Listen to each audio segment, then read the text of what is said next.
Chapter 263, Mysterious Boss Tricks. Zhang Xianjing rescuing boss and I under 7. Continuing, Shang Wansu said, "You did a favor for me, little girl, for which I haven't properly thanked you. There's a restaurant up ahead, how about we talk over a meal?" "No need," and I Yang declined gracefully. "It was a mere trifle, Mr. Shangwan, don't give it another thought." And I Yang didn't save people for rewards or for someone's gratitude. She just couldn't stand by and watch a vibrant life disappear before her eyes. In her second life, she not only cherished her own life, but the lives of others as well. But, as Shangwan Su tried to say something more, and I Yang cut him off. "If you truly feel bad about it, Mr. Shangwan, why don't you take this little friend home? It's quite unsafe for her to be here alone with cars coming and going." "Beautiful sister, I have a name. I'm called Xiao Xue," said the little girl, looking up at N.I. Yang. "Xiao Xue, would you like Big Brother to take you home?" Shangwan Su stretched his hand out to Xiao Xue. Xiao Xue slowly walked over, cautiously saying, "There are many human traffickers nowadays. Big Brother, you're not a bad person, right?" N.I. Yang replied, "Rest assured, Xiao Xue, this Big Brother is not a bad person." With her extensive experience, N.I. Yang could easily discern good from bad. If not, she wouldn't have so readily handed Xiao Xue over to him. As for Shangwan Su, he gave N.I. Yang a thoughtful look. Xiao Xue nodded. "Since beautiful sister said so, then I will go home with you." Shangwan Su let out a soft laugh. As they were leaving, Xiao Xue politely said goodbye to N.I. Yang. After walking a few steps, Shangwan Su turned back to look at N.I. Yang. "Little miss, may I ask your name?" "N.I. Yang," she replied with a light tone. "N.I. of the character pound, the Yang of I carat FFIFIBG carat W N.I. Yang." As expected, both the woman and her name were beautiful. It definitely surpassed the common names like Chunhua and Chuyue. Shangwan Su nodded before leading Xiao Xue towards his car. N.I. Yang approached N.I. Tsuehua, asking, "Mom, have you finished your shopping?" N.I. Tsuehua was currently buying cured goods and hadn't noticed the previous events. "I bought some cured chicken and fish. Do you see anything else we should get?" N.I. Yang looked at the cured goods stand. "Why don't we get more smoked meat?" N.I. Tsuehua nodded. "All right, vendor, please cut us 5 pounds of smoked meat." By the time they finished purchasing the cured goods and returned to the noodle restaurant, it was already past 4 in the afternoon. The restaurant had already started doing business, and it was packed inside with a long line outside to boot. While little N.I. Yun was sleeping, N.I. Tsuehua also helped to cook the noodles and prepare the milk tea. N.I. Yang, on the other hand, was busy out front. Even though N.I. Tsuehua had always known that the noodle restaurant and milk tea shop were doing well, she hadn't realized it was to this extent. She had been there for almost an hour, and the line of people hadn't decreased at all. Despite being busy and tired, she felt happiness in her heart. At 7:30 in the evening, N.I. Yang closed up shop promptly. Today was payday. N.I. Yang had the envelopes ready and handed them out to everyone. "Aunt Zhou, Aunt Jinfeng, Aunt Suaping, Aunt Xiaoqin, this is your monthly salary." Wang Jinfeng looked at the money in the envelope. "Wait, N.I. Yang, why is there an extra 60 yuan? The monthly salary was 60 yuan, but N.I. Yang had given 120. Hearing this, the others also checked their envelopes and found an extra 60 yuan. N.I. Yang explained with a smile, "The new year is coming soon, this is your red envelope." N.I. Yang was a good boss, she never mistreated her employees.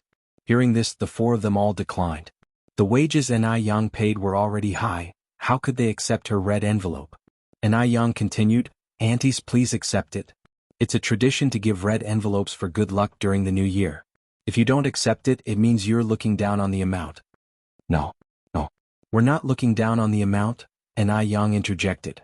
"If that's the case, just accept it. They'll need you to put more effort into managing these 2 shops in the future." After the new year, N.I. Yang planned to further expand her business, so she wouldn't have as much time to devote to these 2 shops. Zhou Qingshang said with a smile, "N.I. Yang, what are you talking about? It's perfectly natural for us to work since you're paying us." Han Xiaoqin and Wang Cuaping added, Yes, that's right. We're supposed to do this, and Yang, you don't need to be so formal with us." And Yang continued, "Anyway, thank you for your hard work, aunties. Also, with the new year approaching, I've decided that we'll work till the 29th of the last lunar month and resume work on the 8th of the lunar new year. During these 7 days of rest, wages will still be paid normally." She wasn't a stingy boss. She was aware that her employees needed properly arranged resting periods. Moreover, the new year held great significance for Chinese people. If they had to work even during the new year, she would be an awful boss. She wasn't chasing after endless money and didn't care about a few days. Hearing this, the four of them were stunned. They didn't expect Ni Yang not only to give them red packets but also to give them a New Year break. Ni Yang, Wang Jinfang said, "Actually, you don't have to give us so many days off.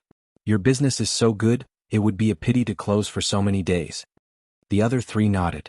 With the high salary Ni Yang gave, even if they didn't get a single day off, none of them would have any complaints. The two shops could earn 2,000 to 3,000 yuan a day. After 7 or 8 days of rest, that could amount to tens of thousands of yuan. Ni Yang explained with a smile, "That's all right. Actually, during the New Year period, most people will be busy with their own affairs, and there won't be many who will be dining out. Besides, you've been working hard for so long, it's time you took a break. Also, after the New Year, I plan to hire a few more people from our village to help out and implement a rotation system for rest days, where everyone can have a day off every week." Chapter 264. Principle-Based Boss and I, Targeting Li Xiangxian's Zheng Xianjinji. One should be content and not be greedy.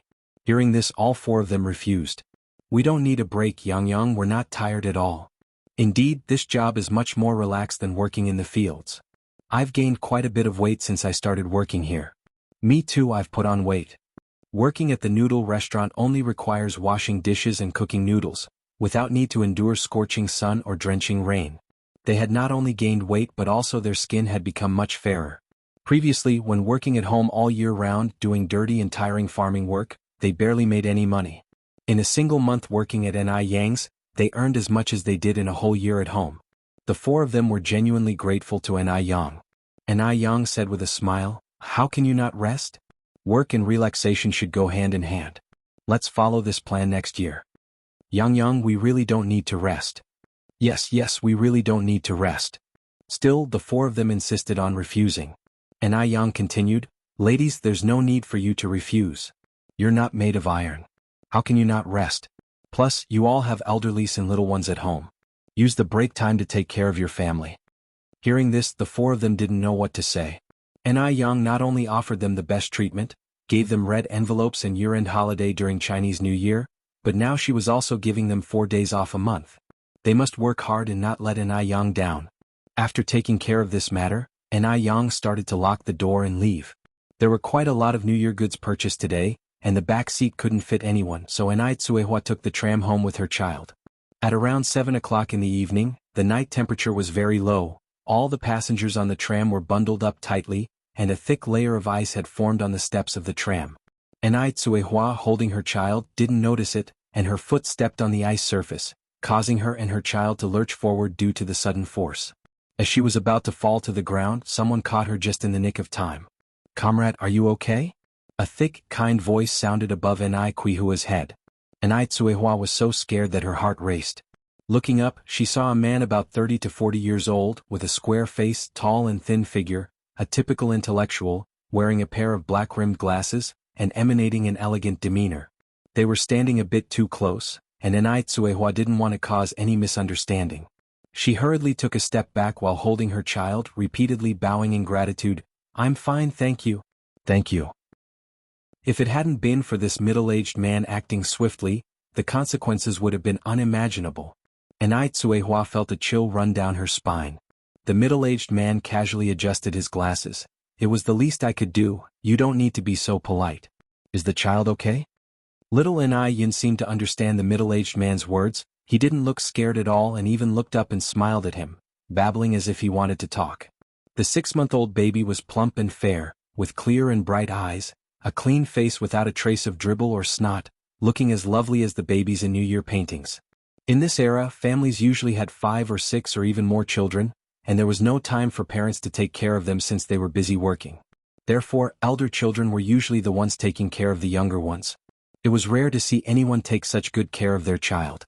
The middle-aged man couldn't help but take another look at little Ni Yun, then finally looked closely at Ni Tsuehua. No wonder she could raise such a lovely child. She was no ordinary person. Talking with a strange man for the first time, Ni Tsuehua was a bit apprehensive. "My child is fine too, thanks to you just now." The middle-aged man continued, "The roads are slippery in the snow. You should be careful when carrying a child." "You're right." Ni Tsuehua nodded nervously. Without saying much else, the middle-aged man returned to his seat and continued reading the newspaper. Enai Tsuehua also found an empty seat and sat down. The tram slowly started moving. Along the way people kept getting on and off the tram. When Enai Tsuehua looked up again, the middle-aged man who had helped her was no longer on the tram. Such a kind man he was. Enai Tsuehua thought. Outside the tram, a black bicycle slowly passed by. Chapter 265. Principle-based boss Enai, targeting Li Xiangxian's Zheng Xianjing _2. If Enai Tsuehua were to look down, she would definitely see that the middle-aged man who just left is now sitting in the back seat of the car, conversing with a young man. And if Enai Yen were there, she would definitely notice that the young man is Shangguan Su. The car was much faster than a bicycle, so Enai Tsuehua arrived home before Enai Yen. It wasn't until Enai Tsuehua had put the kids to bed that Enai Yen arrived home by bike. Enai Tsuehua quickly helped Enai Yen unload the goods and wash the vegetables. That evening, Enai Yen planned to cook some preserved pork with steamed rice, accompanied by a few beauty-enhancing dishes. At dinner time, Enai Yen gave Enai Chingue the 30 boxes of whitening moisturizer she had just finished making. Auntie Enai, this is the whitening moisturizer ordered by the mysterious customer last time, could you please deliver them to her? Okay, Enai Chingue replied, cheerfully accepting them. Enai Yen then picked up a small round box and handed it to Enai Chingue. Oh Auntie Enai, I've recently developed a new anti-wrinkle cream, you can take it and see how it works. Anti-wrinkle? Enai Chingue's eyes lit up. Can it remove wrinkles? Aging and wrinkles are a woman's worst enemies. Hearing about an anti-wrinkle cream, how could Enai Chingue not be excited? Enai Yen nodded, yes. Enai Chingue laughed, Yang, you are amazing. She was truly lucky to have met Enai Yen on the train. Enai Yen smiled faintly, Auntie Enai, don't rush to praise me yet, we still don't know if it's effective. This anti-wrinkle cream was also something Enai Yen had just developed. The products she newly develops are not immediately sold but are first given to the people around her, to Lin Pingping, to Wang Meifeng. Now that the brand Skin as Ice and Jade is well established, they don't know how many people envy Enai Chingue, Wang Meifeng, and Lin Pingping for getting to use the products that others can't buy. This is also a way of winning hearts. After all, Enai Yen is a businesswoman, she never makes unprofitable investments. Enai Chingue said, Yang, can anything you research ever be bad? Auntie guarantees this anti-wrinkle cream will certainly be good. It will be another bestseller. Enai Yen laughed, then I hope your good words come true. The next day, Enai Chingue brought the 30 boxes of whitening moisturizer to the company, handed them to her colleagues and blurted out, Xiaolin, who the heck is this person who ordered 30 boxes of whitening moisturizer from you? They are really wealthy, aren't they? Although it had been many days since the incident, Enai Chingue still couldn't help her surprise. One should know that's 24,000 yuan. Jialan said, I'm not exactly sure who she is either, all I know is that she's my daughter's classmate. One heard her family is very wealthy, she has a boyfriend who is a high-ranking leader, she lives in a mansion and 20,000 yuan to her is like 2 yuan to us. In the eyes of ordinary people 20,000 yuan is a huge amount of money, but to the rich 20,000 yuan is simply insignificant. Oh, one Enai Chingue nodded, sighing, it is good to be rich. Jialan continued, by the way, has Skin as Ice and Jade come out with any new products recently? Loving beauty is every woman's nature. Skin as Ice and Jade has great effects, so everyone is looking forward to new products every day. Now new products hardly need any promotion. As soon as they're released, they're immediately sold out. Enai Chingue gave a mysterious smile, you guess.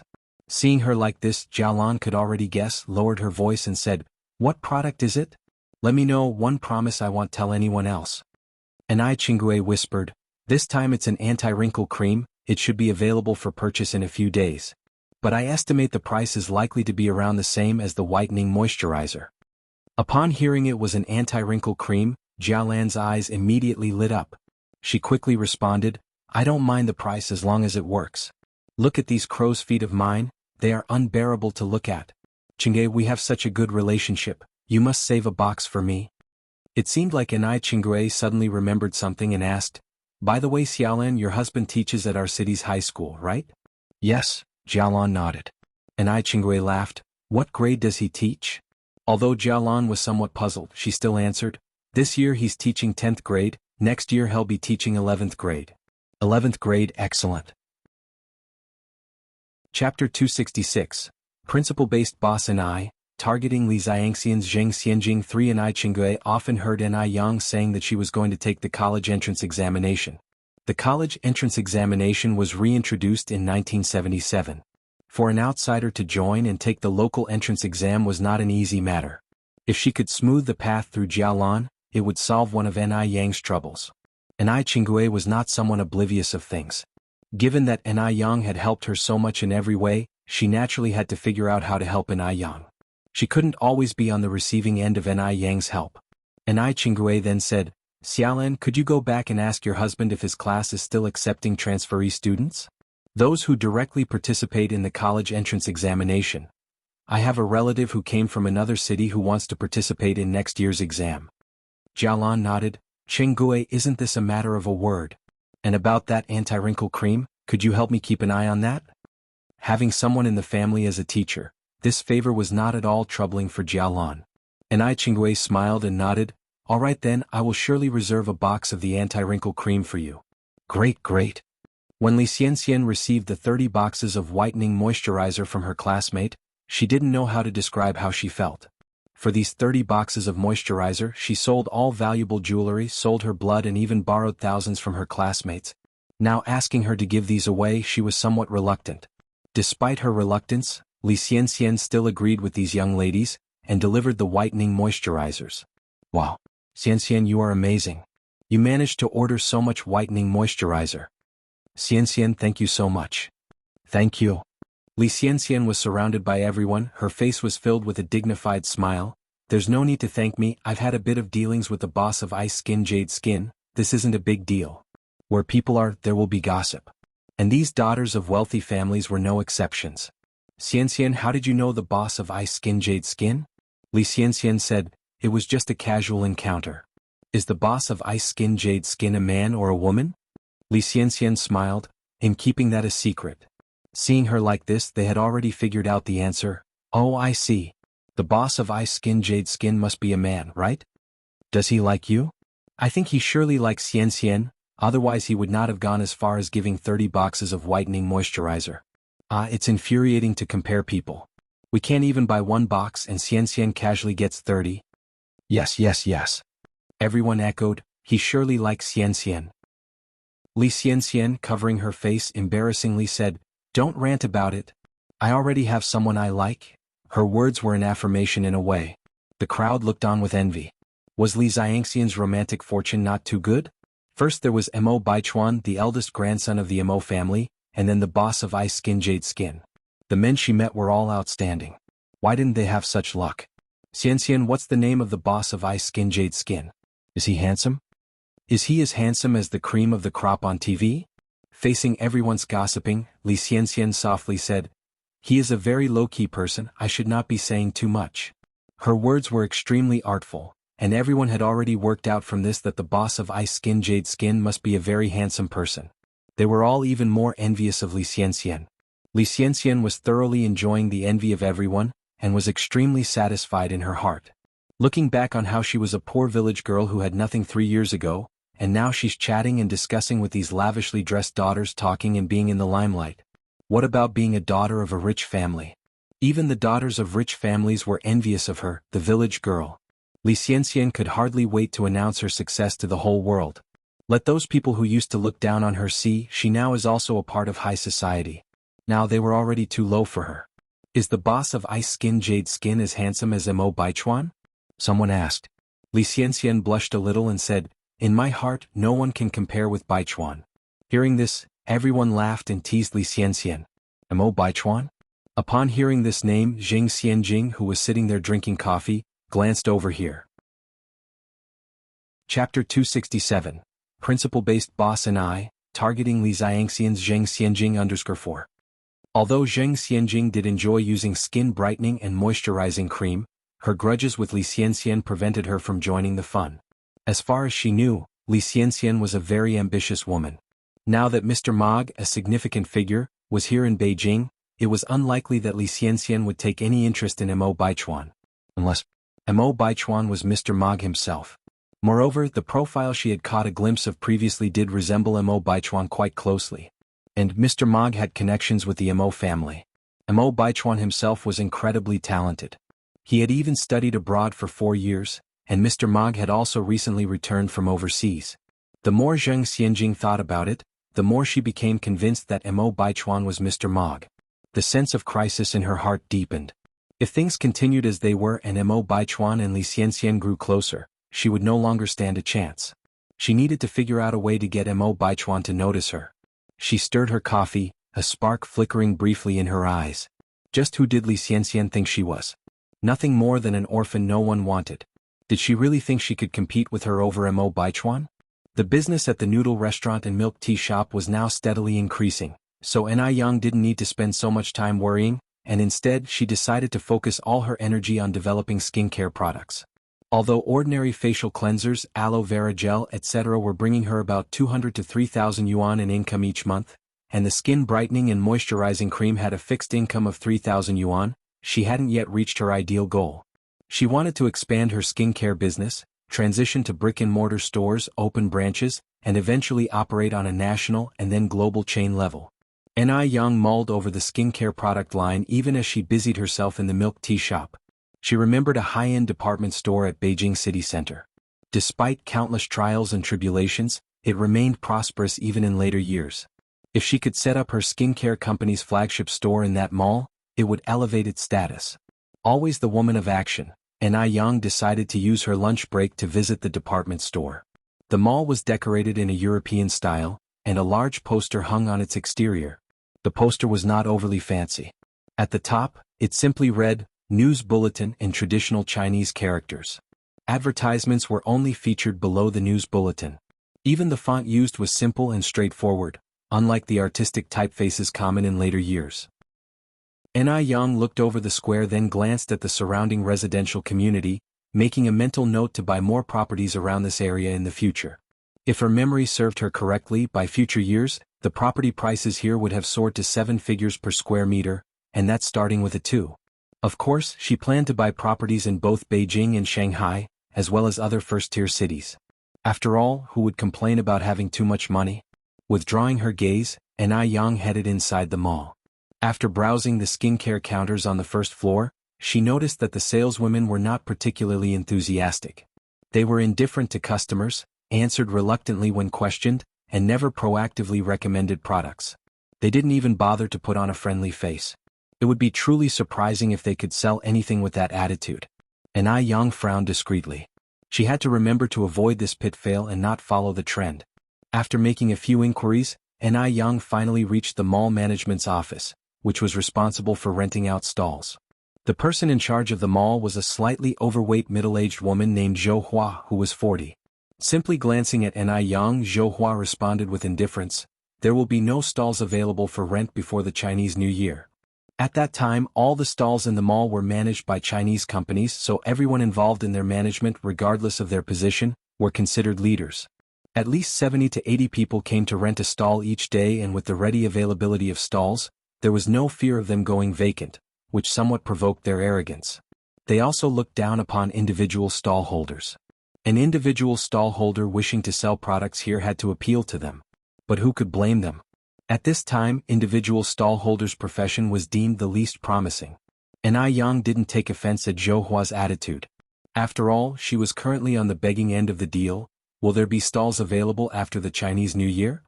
Ask about the availability after the Chinese New Year once it's actually the Chinese New Year, Zhou Hua responded impatiently. Okay, thank you, Niyang replied, unfazed by Zhou Hua's impatience. She set a box on the counter. I understand that your mall only accepts high-quality products. That's why I've brought a set of skincare product samples for you today. Please try them. I believe their quality will not disappoint. They'll come back after the Chinese New Year. Chapter 268. Principle-Based Boss and I, Targeting Li Xiangxian's Zheng Xianjing 5. Ni Yang is a person who understands the art of living. She knows what to do at what time. When it's time to be humble, she knows better than to act defiantly. Ni Yang's over 20 years of business experience from her previous life didn't go to waste. Zhou Hua had not yet realized what was happening, and Ni Yang had already turned around to leave. Zhou Hua glanced at the light green box. 4 characters were reflected on the box: ice skin and jade complexion. Zhou Hua took the box to her office and casually threw it next to the trash bin. They received countless gifts like this every day. If they were to accept each one, how many vendors would they have to admit into the mall each year? Not everyone is qualified to sell in the mall. Especially the young girl who came today. She is so beautiful, she must be unstable. What good product could she possibly produce? People like this are even less qualified to be in the mall. Zhou Hua's comment about waiting until after the new year was just a veiled form of rejection. Just before closing time, an incredulous scream suddenly echoed in the office. Alt? Who threw away this trash? Min, what's the matter? Zhou Hua walked over. Wu Min pointed to the green box by the trash bin and said, Who threw the ice skin and jade complexion in the trash? Zhou Hua asked in confusion. I did. Is there a problem? Wu Min said incredulously, Zhou Hua, how could you throw such a good product in the trash? Do you know how many people want to buy a set of ice skin and jade complexion but can't?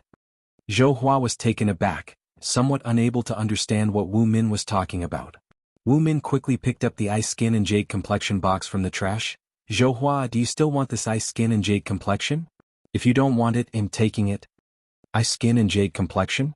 A few young colleagues crowded around when they heard this. Where is the ice skin and jade complexion? Oh my god. It's the ice skin and jade complexion gift box. Wu Min, you're amazing. You actually got the ice skin and jade complexion gift box. Hurry up and see if there's whitening moisturizer and their new wrinkle cream inside. I've wanted to buy it for a long time. I couldn't get it. Zhou Hua. Wu Min looked at Zhou Hua. Do you still want this or not? If you don't want it, I can open it. Everyone is waiting to see. Yes, of course I want it. Zhou Hua reached out and took the box. I didn't say I don't want it. She initially threw it away because she didn't realize this skincare product was such a hot seller. Now that she knows, of course she took it back. She can't let such a hot item go to waste. It's funny how human nature works. Even though it's something they don't value, they might not want to let go when everyone else wants it.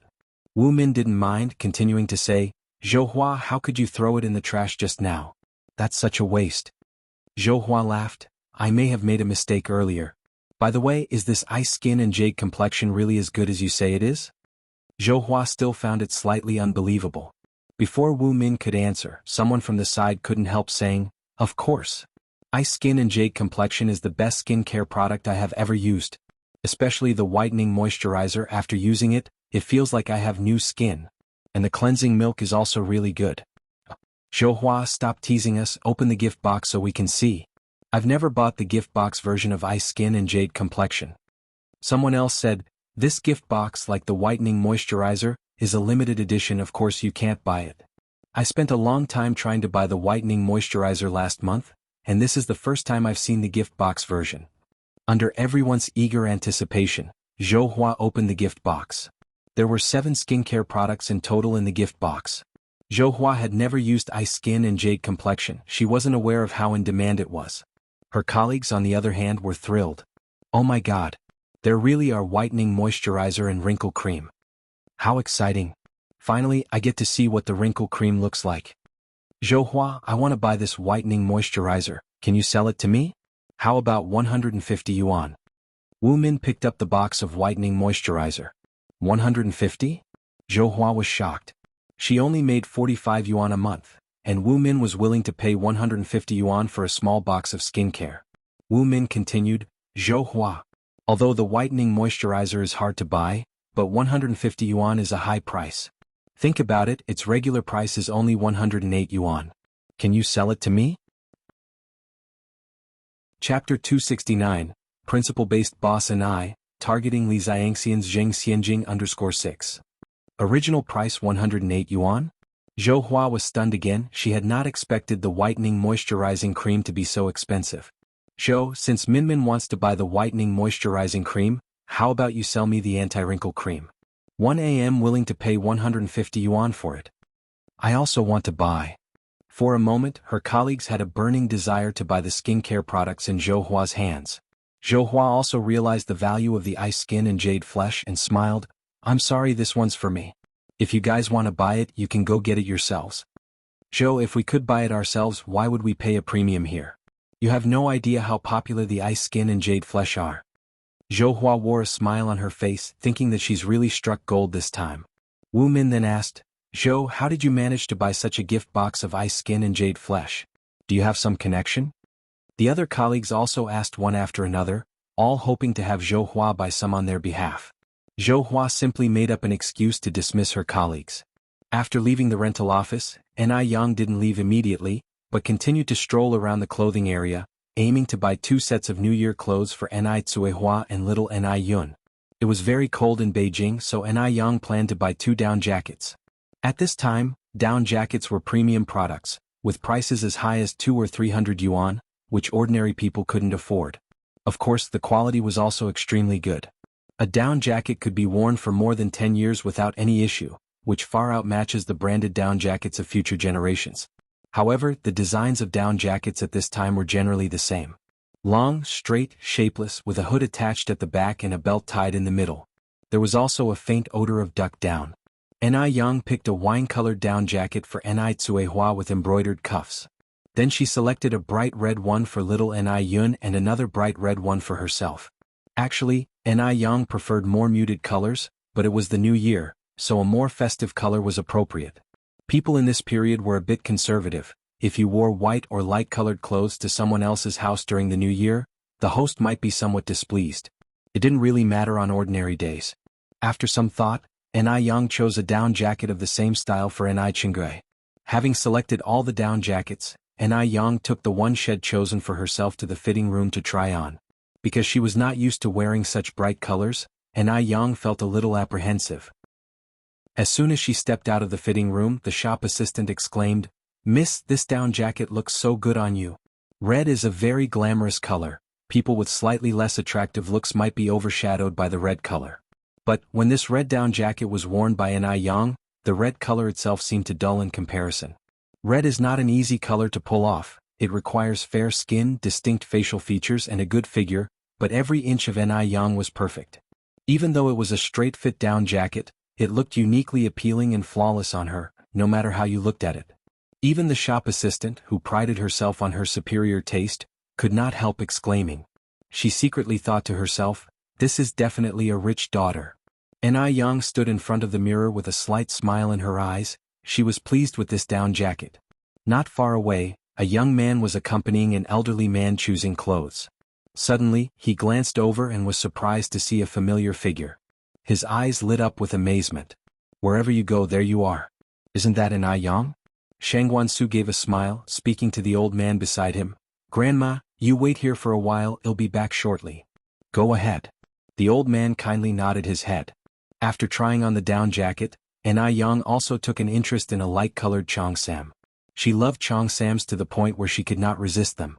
Although wearing a cheongsam in winter is quite cold, she could wear it with layers inside and add a down jacket on top to keep warm. She didn't need to try on the cheongsam. Ni Yang then said, "Plus that cheongsam, let's go pay for everything." "Okay." The cashier took all the clothes and went to the checkout with Ni Yang. "Miss, the payment for these clothes has been made by someone already." The cashier politely informed her. Someone already paid. Chapter 270, Principle-Based Boss and I, targeting Li Xiangxian's Zheng Xianjing _7. Ni Yang asked doubtfully, "Excuse me, who paid for it?" "A Mr. Shangguan," the cashier replied. "Shangguan?" Ni Yang frowned slightly, and finally recalled the name Shangguan Su in her mind. Ni Yang turned to the sales associate beside her. "Could you please bring me another one of each of these clothing items?"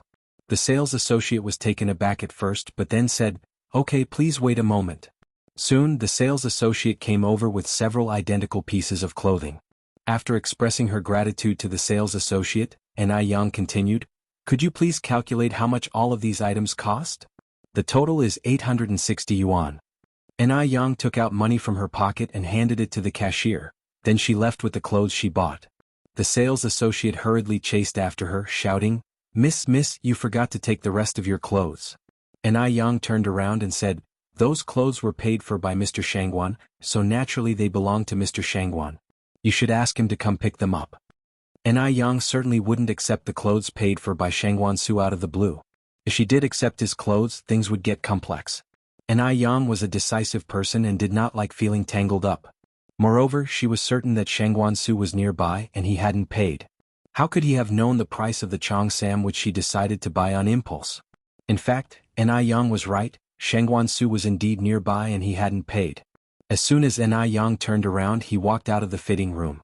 The young lady is quite cute and has a strong personality. Shangguan Su revealed an undisguised smile. Mr. Shangguan, do you still want these clothes? The cashier further asked. I don't need them, Shangguan Su waved his hand. He didn't have any young women in his house. What was he supposed to do with all these clothes? After work, Zhou Hua brought the skincare products home. Following the instructions, she carefully washed her face, massaged it, and then applied the skincare products layer by layer.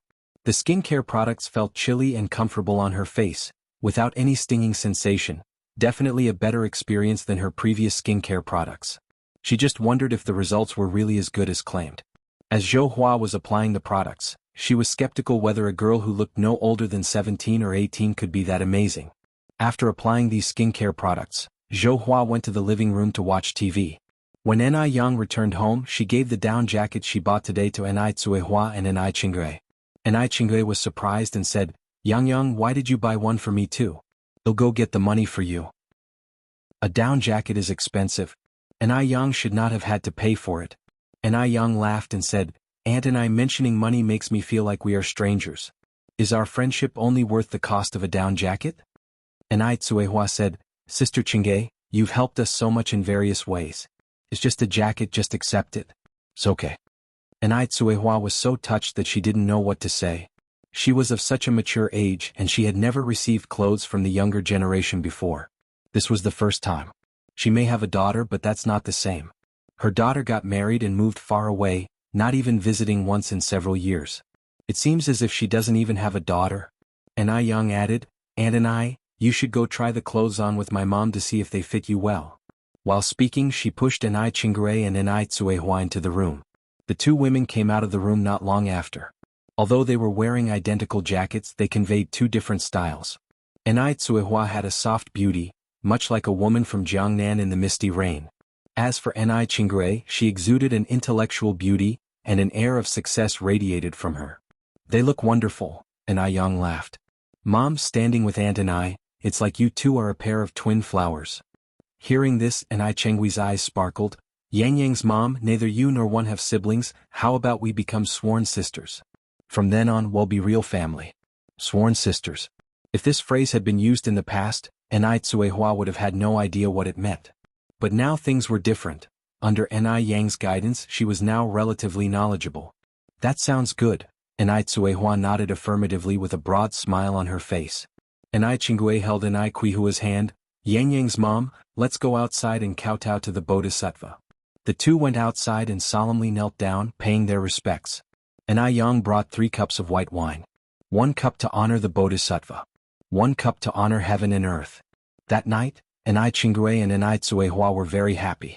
Both slightly tipsy, they held each other's hands and talked a lot. When Zhou Hua woke up the next morning and saw herself in the mirror, she couldn't believe it and pinched her face. It hurt a lot. Seems like this was not a dream. In the mirror, her skin was white and soft as if it had been reborn. It turned out this skincare product was genuinely miraculous. Zhou Hua looked surprised. She regretted not having asked for the young girl's contact information yesterday. She didn't even know if the girl would come back after the new year. But the girl had said she would return, it should be reliable, right? It seemed she needed to reserve a stall for the girl in advance. Sitting in front of the dressing table, Zhou Hua silently resolved to reserve the best stall for the young girl. Why didn't she ask where the girl lived yesterday? Even if she didn't know where the girl lived, knowing her name would have been good enough. Now she knew nothing. If the girl decided not to come back after the new year because she disliked Zhou Hua's attitude, she wouldn't know where to find her. Chapter 271. A very happy new year. The mysterious tycoon with foolish strength. Zhou Hua felt more and more regretful, finally letting out a deep sigh. If such good skincare products can't be sold in the mall, it would really be a loss to the public. He hoped that the young girl would come as promised after the new year. In the blink of an eye, it was the 29th day of the 12th lunar month. Today was the last day of business for the noodle restaurant and the milk tea shop before New Year's Eve. Everyone knew that from tomorrow, the milk tea shop and the noodle restaurant would start their 7-day New Year holiday. Therefore, even more people than usual came to eat noodles today, and the queue was even longer. With New Year's around the corner, everyone's faces were filled with smiles and the place was filled with joy. Since today was their last day of business, Zhou Qingsheng, Wang Jinfeng, and the rest of them insisted on not resting at noon and worked extra hours until 9 o'clock in the evening despite what Ni Yang said. Taking advantage of the time when the four of them were closing up, Ni Yang went to the vegetable market. After everyone had been busy all day, she couldn't just allow them to go without showing her appreciation. She bought some chicken, duck, fish, and meat as well as some vegetables that were out of season such as lettuce, cucumber, and garlic sprouts. When she passed by the cooked food shop, Ni Yang also bought more than 10 jin of braised pork head meat. The braised pork head meat was 3 yuan per jin. Ni Yang gave the boss 3 large denomination bills and said, "Auntie, could you please help me bag these 10 jin of pork head meat into 5 bags? The boss took the money with a grin. "All right." Seeing Ni Yang buy 10 jin of braised meat so generously, the boss also gave Ni Yang half a jin of braised pork intestines. "Young lady, take these pork intestines to try at home." The braised meat boss was also good at doing business. Ni Yang accepted the pork intestines with a smile. "Thank you, auntie." The braised meat boss said, "You're welcome. If you enjoy it, remember to come back and support my business regularly." When she returned to the noodle restaurant, the four of them had finished their closing duties. Ni Yang distributed the braised pork head meat to them. "Aunties, this is the pork head meat I bought at the cooked food shop. Take it home and enjoy." Upon hearing this, all four of them refused. Ni Yang treated them so well it was their duty to help out. But if they accepted Ni Yang's gift, the nature of their relationship would change. Ni Yang said with a smile, "I've already bought it. If you don't want it, you'll have to throw it away." Only after she threatened to throw it away did the four of them reluctantly accept her gift. Such a good thing would be a pity to throw away. 1 bag of pork head meat weighed as much as 2 jin. 2 jin was equal to 6 yuan. They usually couldn't afford to buy pork head meat to eat at home. When Han Xiaoqin arrived home, her family hadn't eaten yet. "Mom, you're back." Gooden jumped up and greeted her. "Why are you home so late today?" Gooden's father came out from inside. Han Xiaoqin explained with a smile, "Today is the last day of business for the noodle restaurant and the milk tea shop before New Year's Eve, so we all decided to work 2 extra hours." Gooden's father nodded his understanding. "Yang Yang has been so good to our family, it's only right to work extra. Come in, wash your hands and well eat." "Mom, what's in your hand?" Gooden asked curiously. Han Xiaoqin replied mysteriously, "Guess?" Gooden took a careful sniff and swallowed his saliva. "Mom, it's not meat, is it?"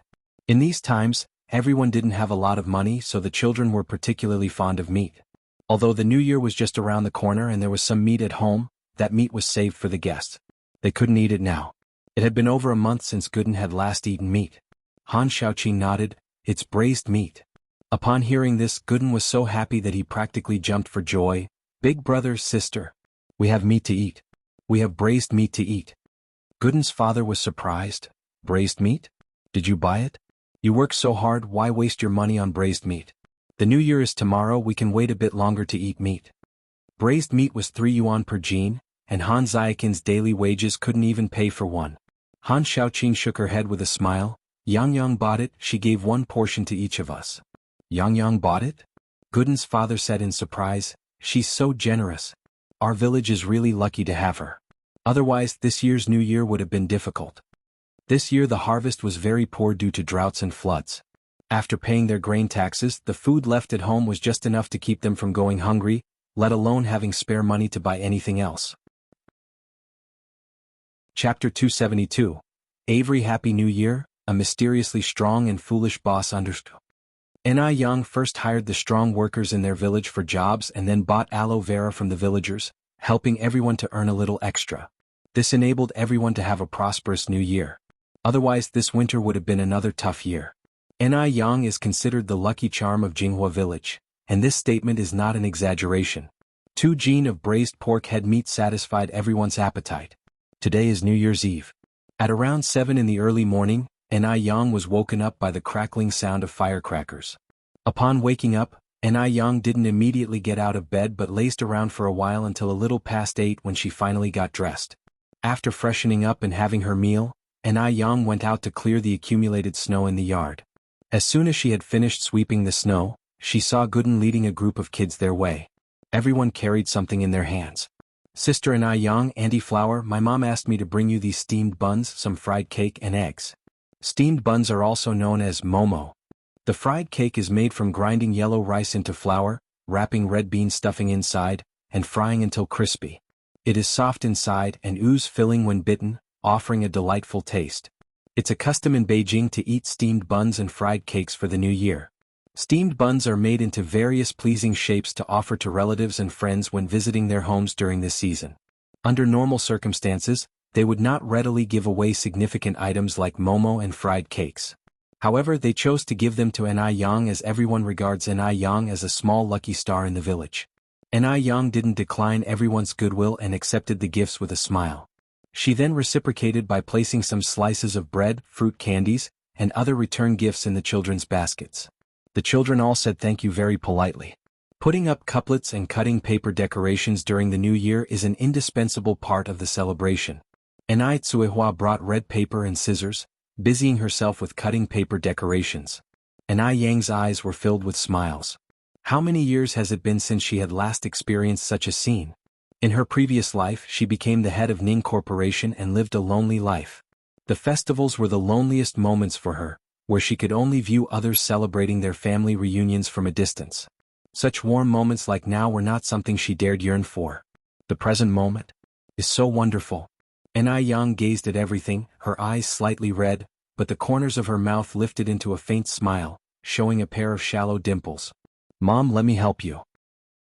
Ni Yang picked up the scissors and red paper. In no time, a vivid animal figure materialized in her hands. Yang Xiaomo is here. Ni Chenghui's voice rang from outside the door. Ni Yang lifted her head to see Mo Qishan carrying several big and small packages. Mo Qishan politely greeted Ni Tsuehua. Auntie, today is New Year's Day. These gifts are from my mother for you, wishing you safety, happiness, and abundance in the new year. Ni Tsuehua put down her scissors and stood up. Xiaoma, you and your mother are being too polite. How can we accept such extravagant gifts? Yang, quickly make some tea for Xiaoma. Ni Yang stood up to prepare the tea. Mo Qishan said with a smile, Yang is a big benefactor to our family. My mother and our family are all very grateful to her. These gifts are nothing compared to that, auntie, don't be so polite. Ni Tsuehua replied, Xiaoma, make yourself comfortable at our place just like it is your own home. Mo Qishan is a likable and well-mannered young man. Ni Tsuehua really liked this potential son-in-law, to the point where she already considered him part of the family. Ni Yang was beautiful, and Mo Qishan was likewise very handsome. They seemed to be a more perfect match the more she observed them. Brother Mo, have some tea. Ni Yang brought over a cup of clear tea. Mo Qishan stood up and received with both hands. Thank you, Yang. Ni Yang said with a smile, why are you being so formal with me, Brother Mo? Just then, the crying of little Ni Yun came from inside the house. Ni Tsuehua stood up. He'll go check on Yun. Yang, you stay here and chat with Xiaoma. In an instant, only Mo Qishan and Ni Yang remained in the room. Mo Qishan said, Yang, I saw you were cutting paper decorations earlier. Can I help you? Sure. Ni Yang nodded. Mo Qishan moved a small stool next to Ni Yang, trying to calm the excitement in his heart. While pretending to be helping, he was stealing glances at Ni Yang's profile. His wife's face was beautiful enough. Even her hands were lovely. Long, slender fingers, pale and delicate, moving through the red paper, they looked as exquisite as a plum blossom trodden in the snow. Chapter 273, A Very Happy New Year, A Mysteriously Powerful and Foolish Boss _3. In no time, Ni Yen cut out a pair of beautiful paper cuttings for window decoration, more exquisite than those purchased on the street. Mo Qishan exclaimed in surprise, Yang, you're really amazing. Want to learn? I can teach you. Ni Yen looked up at him. Okay. Mo Qishan nodded, his obedience akin to a big, dumbfounded dog, a far cry from his usual demeanor. Ni Yen handed him a pair of scissors. First, fold the red paper like I did and then cut it like this. Her voice was clear and melodious, carrying a comforting softness. Mo Qishan, however, couldn't focus on the paper cutting task at all. He wished he could fold her up and hide her away in his pocket, away from anyone else's gaze. So, when all the steps were completed, Ni Yan's paper cutting formed a lively-looking little rabbit, while Mo Qishan's was just a messy piece of red paper. Yang, am I too stupid? Mo Qishan looked at Ni Yen, somewhat embarrassed. Ni Yen nodded confirmingly, you are a bit slow. But don't worry, I won't hold it against you. With that, she leaned over to take the red paper from his hand, guiding him through the motions. Brother Mo, you need to do it this way. There's a trick here. If you fold over from this side, it will work. Don't be too nervous, just relax. Mo Kishin's heartbeat sped up, feeling so nervous that even his ears flushed red. If An Yen moved any closer he might forget how to breathe. Seeing Mo Chishin so, An Yen chuckled, "Brother Mo, I want bite. What are you nervous about?" Their actions weren't overly intimate, they were just a bit close. After all, An Yen had come from the modern world, she was free from any shackles. But Mo Chishin was different. He had never been this close to a girl before. "I'm not nervous, not at all," Mo Chishin insisted, though his hand holding the scissors was shaking. Seeing this, An Yen laughed even harder. "Brother Mo, just keep working on your paper cutting. Take your time, don't rush. I'll go check outside." As he watched An Yen's receding figure, Mo Chishin silently raised his left hand and smacked his right hand hard. "Stop shaking. Stop shaking. Stop shaking. What a coward." After a moment, footsteps sounded outside the door. Mo Chishin immediately straightened up and got seriously back to cutting the window paper, like a primary school student who was caught doing something wrong by the teacher. An Yen walked in with a plate of warm bread. "Brother Mo, want some bread?"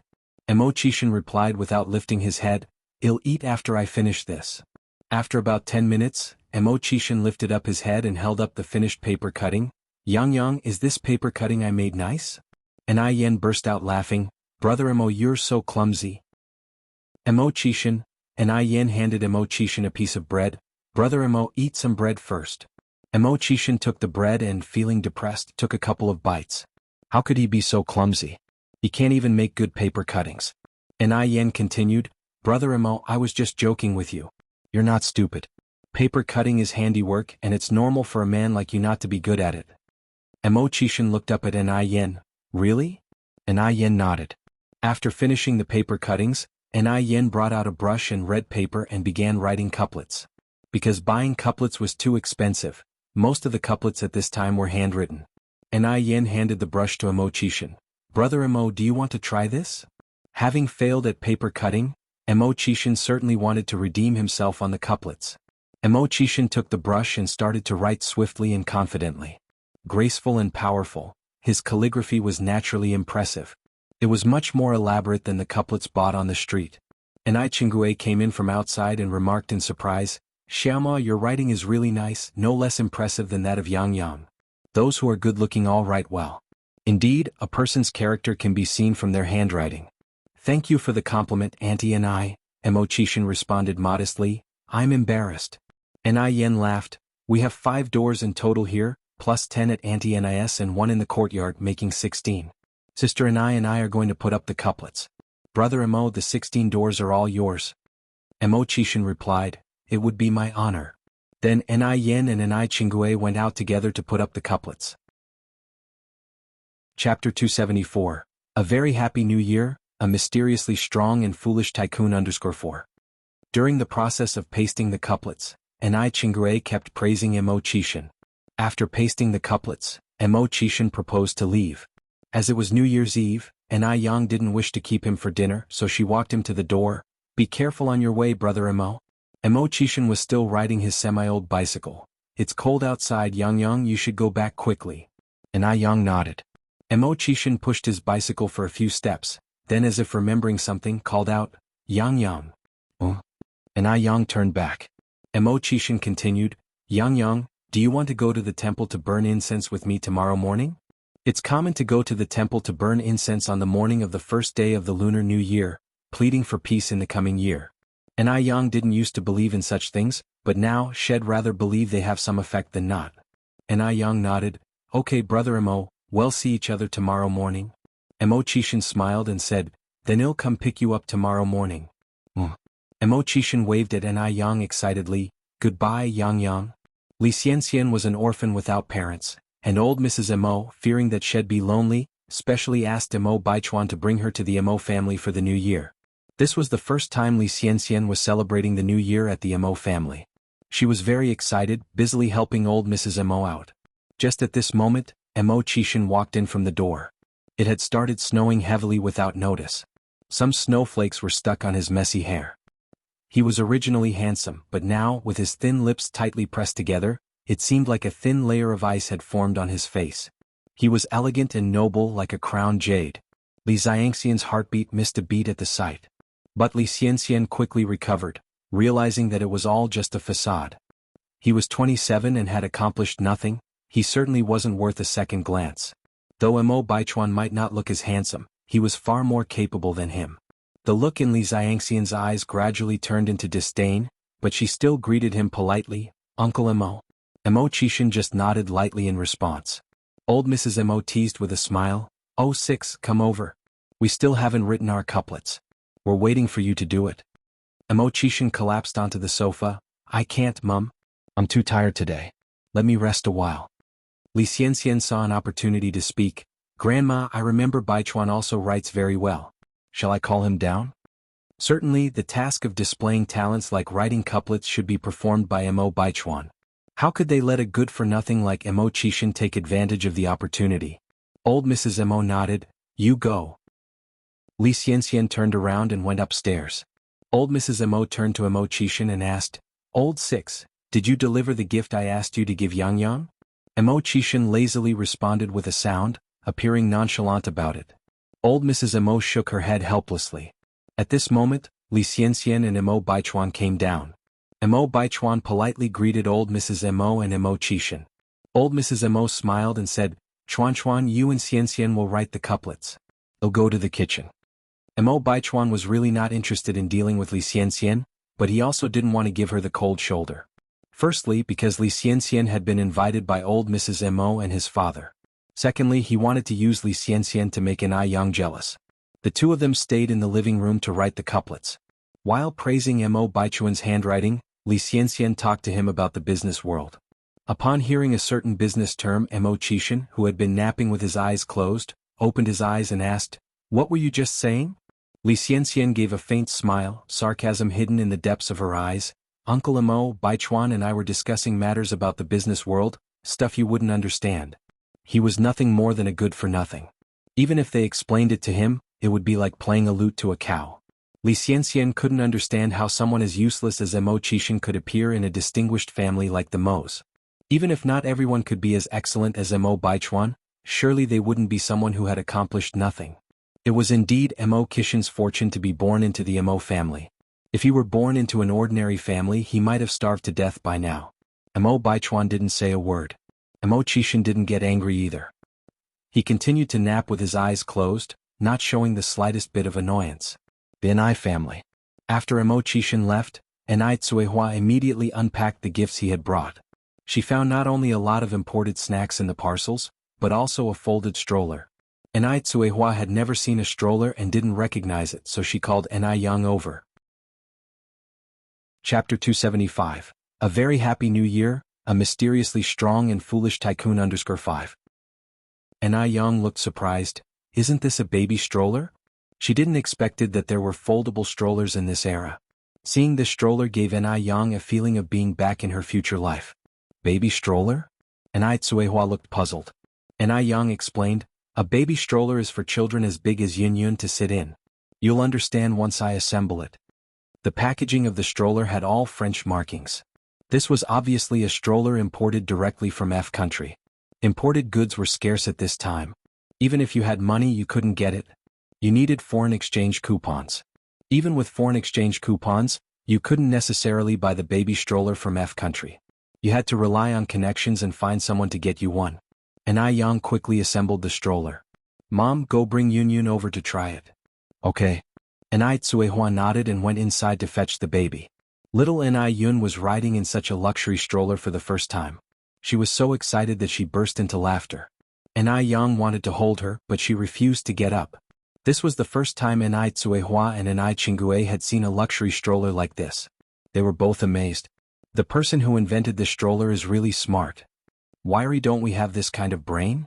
Nai Tsuehua held Nai Yang's hand and said, "Yang Yang, you must thank Xiaoma properly." "Yes, Mom, I know." Nai Yang nodded. Because it was New Year's Day, they had a simple lunch. The focus was on the reunion dinner in the evening. After eating lunch, Nai Yang went into the kitchen to prepare the reunion dinner. Nai Tsuehua and Nai Qingue were both in the kitchen, ready to lend a hand. The kitchen was filled with laughter, very lively. Nai Tsuehua cradled the baby and sat near the stove to make the fire. The flames were very vigorous. The fire shone on Nai Qihua's smiling face, Her life was like this firewood, the more it burned, the more prosperous it got. In Beijing it was customary to offer dishes to the heavens and the earth on New Year's Eve. Out of respect for the heavens and earth, it was important to prepare the tribute dish first. There were 6 bowls of tribute dish in total. The first 3 bowls were dragon and phoenix beads. The last 3 bowls were vegetarian dishes. The so-called dragon and phoenix beads were fish, rooster, and pork. There were no specific requirements for vegetarian dishes, as long as they were entirely plant-based. The chicken and the fish could not be cut, they had to be cooked whole, and there were 6 large pieces of fat meat. And Ai Yang was quick at her task. She quickly prepared the 6 tribute dishes and put them aside in a pot to keep them warm. Then she started preparing the dishes for the reunion dinner. Since it was the new year, fish and meat were a must. They were tired of sour fish, grilled fish, and red braised fish. So Ai Yang decided to cook a squirrel fish. The squirrel fish was made from carp. The rivers were not polluted during this era. The taste of the carp was very delicious, even better than the Yellow River carp. The squirrel fish was a bit complicated. First, Ai Yang removed the fishbone, then cut the fish into spikelets, rolled the fish in cornstarch, fried it in a pan until both sides were brown, stir-fried the seasoning in the pan, and finally poured the fried seasoning on the fish. A dish of squirrel fish with attractive color, aroma, and taste was done. The squirrel fish looked great, like a dish served at a state-owned restaurant. Ai Chingray was amazed. Yang, you are truly amazing. Ai Yang laughed modestly. After the squirrel fish, Ai Yang took out the marinated rooster and roasted it in the bread kiln. Next, Ai Yang began making several small dishes. Chives fried with shrimp. Chives had a warming effect. In the middle of winter, eating chives could dispel external cold and relieve cold in women's uterus. Women tend to be more beautiful when they're warm. Braised duck feet with quail eggs. Quail eggs contained high amounts of protein, lecithin, iron, and vitamins. They were nutritionally rich and perfect for nourishing lustrous black hair. Beauty is from head to toe. It was not enough just to have a pretty face, the hair must also be glossy. Braised pig's feet with soybeans. Pig's feet and soybeans were good for enhancing the breasts. In order to maintain a perfect bust, Ai Yang ate breast-enhancing foods almost every day. Her efforts proved effective. Every night when Ai Yang took a bath, she would marvel quietly. Thus, it was important to maintain. Sweet and sour pork with pineapple. According to the Compendium of Materia Medica, pineapples could clear heat, promote digestion, reduce inflammation, and remove dampness. In addition, pineapples contain sugars, starch, protein, B vitamins, etc., which could prevent sagging buttocks. Chapter 276. A Very Happy New Year, a Mysteriously Strong and Foolish Tycoon _6. So, sweet and sour pork with pineapple is also very good for toning the glutes. As all of the dishes had some meat in them, Ai Yang made vegetable tofu soup. The vegetable tofu soup not only dissipates the heaviness, but also has excellent slimming effects. Busy till a little after 5 in the afternoon, Ai Yang finally prepared a table full of dishes. By then, Ai Tsuehua and Ai Qingui were already setting the table outside in the yard for the ritual offering to heaven and earth. Ai Yang placed 3 meat dishes and 3 vegetarian dishes on the table, setting 9 pairs of chopsticks and 9 wine glasses, each filled with wine. After the offerings were arranged, Ai Tsuehua and Ai Qingui burnt incense sticks and spirit money on the side while Ai Yang threw out a string of lit firecrackers. The red paper from the firecrackers dropped onto the white snow, resembling red plums blooming fiercely against the snow, appearing rather picturesque. Then the sounds of firecrackers began to be heard all around. The sound of firecrackers represents bidding farewell to the old and welcoming the new, so no matter how poor a family is, they would set off a string of firecrackers at this time. After setting off the firecrackers, it is customary to bow in reverence to heaven and earth. Ai Yang took this act seriously and performed a few deep bows. Having paid their respects to heaven and earth, they all went back inside to enjoy their meal. It seemed as if little Ai Yun could sense the festive atmosphere. Sitting in her stroller, she excitedly watched Ai Yang and Ai Qingui moving dishes from the kitchen to the living room. With a table full of food and smiles on their faces, the new year had arrived. Mom and I raise my glass to you both. May you both become increasingly youthful and beautiful, and find happiness soon, said Ai Yang, standing up with her wine glass in hand. Ai Qingui laughed and replied, and Auntie wishes that your business will boom even more, and you'll become a wealthy woman one day. Little did Ai Qingui realize that what she said would actually come true. Not only did Ai Yang become a wealthy woman, she became the most eyed among them. Halfway through the meal, Anai Chingue took out a thick red envelope and gave it to Anai Yang. Yang, this is Auntie's New Year gift money for you, you better not think it's too little. Anai Yang took it with a grin. Thank you, Aunt Anai. Anai Chingue took out another envelope and stuffed it into little Anai Yun's arms. May our Yun Yun become increasingly beautiful and intelligent as she grows, just like her elder sister. Little Anai Yun, holding the red envelope, started to giggle happily. Our little money lover. Anai Yang lightly tapped little Anai Yun's nose. Anai Tsuehua said, Sister Chingue, you're really too kind. Anai Chingue laughed and said, we are all family, so drop your formalities. Aunt Anai, this is my New Year gift to you. I hope you'll like the style.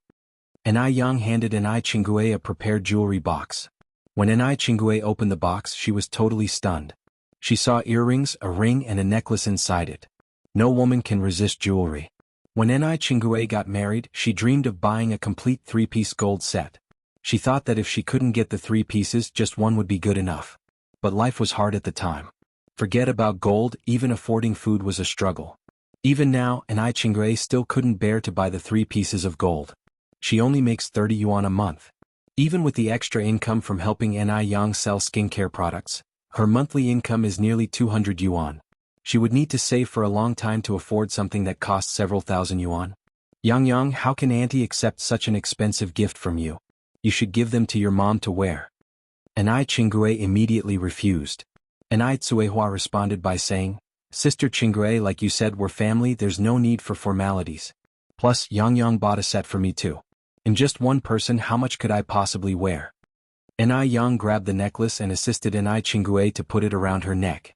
Aunt Anai, my mom has no other siblings, you are her only sister. Please accept this as a token of my filial piety. See how good you look wearing this necklace. Every New Year's Eve was the toughest for Anai Chingue. Every time she found herself reminiscing about her deceased husband and her married-off daughter, which would uncontrollably bring her to tears. But this year was different.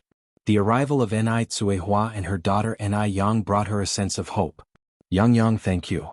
Anai Chingue gripped Anai Yang's hand, fighting back the urge to cry. Anai Yang offered Anai Chingue a hug.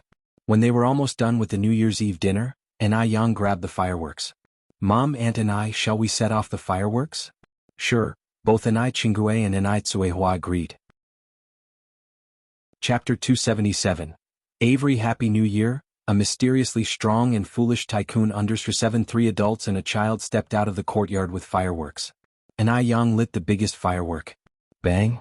At its highest point, the firework burst into a dazzling display, one after another, unmatched in radiance.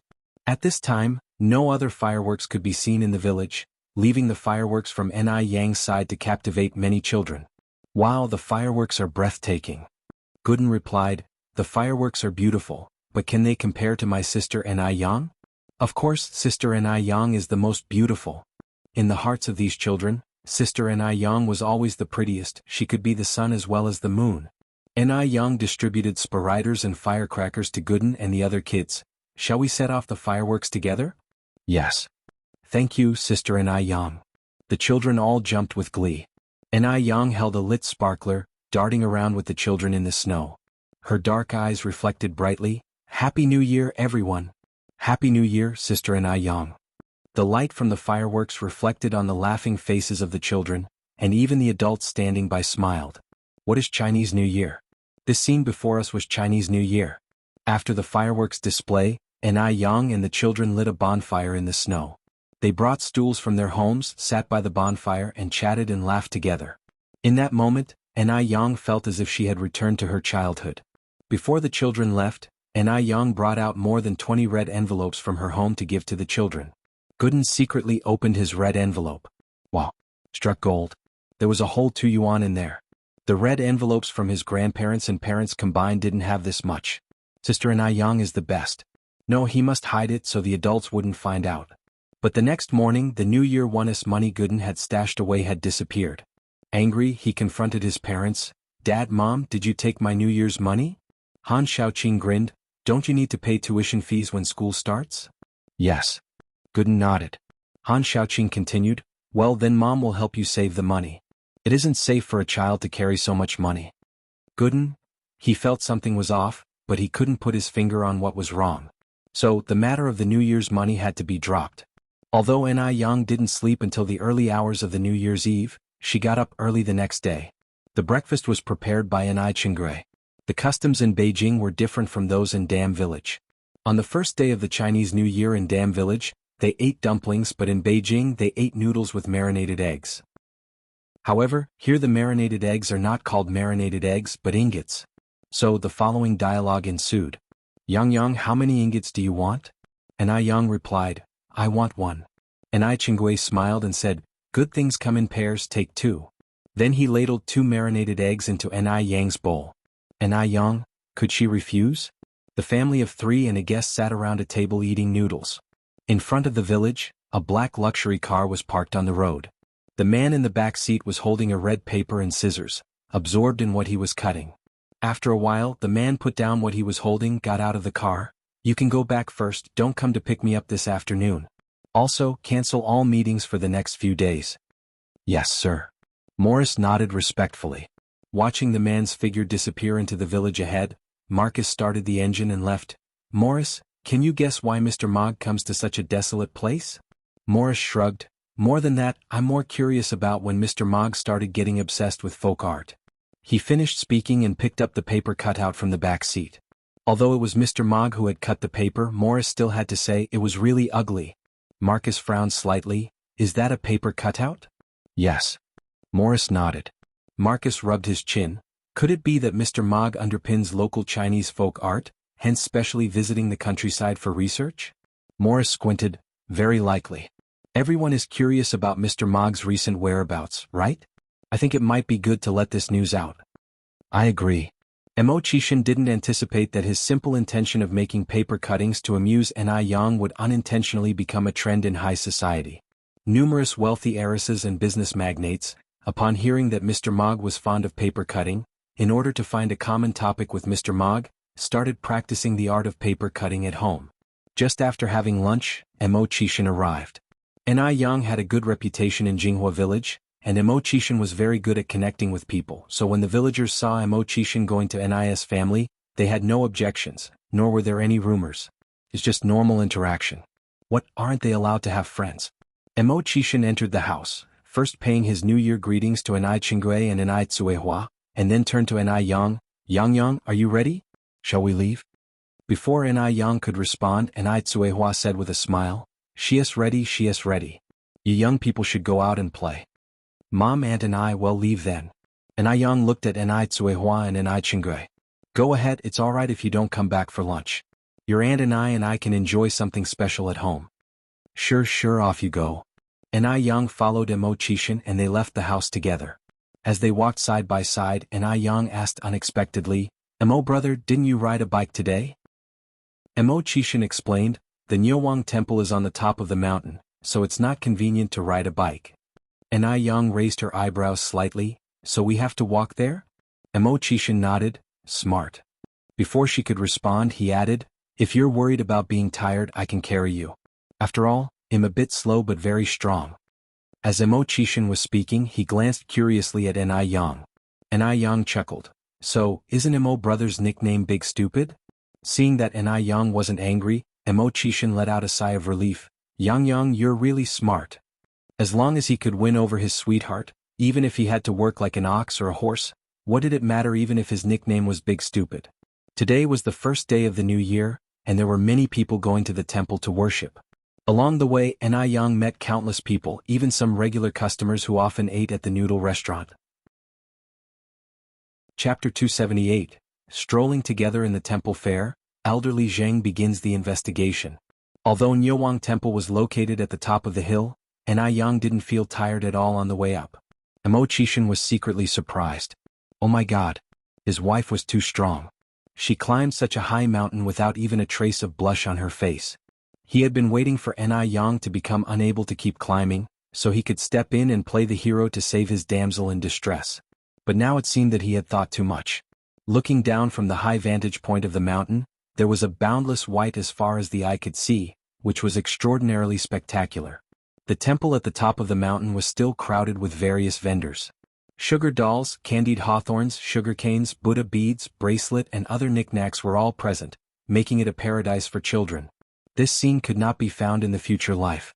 Yang, shall we go over there for a look? Emo Chishin suggested. All right. And Yang nodded. The two went inside. Emo Chishin bought 2 sticks of candied hawthorn and handed one to Yang. Yang reached out and took it, peeled off the sugar paper, bit into it lightly and found it was sour, sweet and very delicious. The air in this era had not yet been polluted, so even the candied hawthorns tasted much more delicious than those of the future. This was Yang's first time at such a temple fair. She was overjoyed like a child, buying and eating whatever she saw, not hesitating to spend money at all. Emo Chishin followed behind her, and before a moment had passed, his hands were filled with belongings. Li Xianxian and Emo Baichuan also came. Although the two walked shoulder to shoulder, they lacked a natural feeling. Emo Baichuan always had a cold expression, while Li Xianxian was cautiously trying to please him, creating a feeling like a warm face pressed against a cold butt.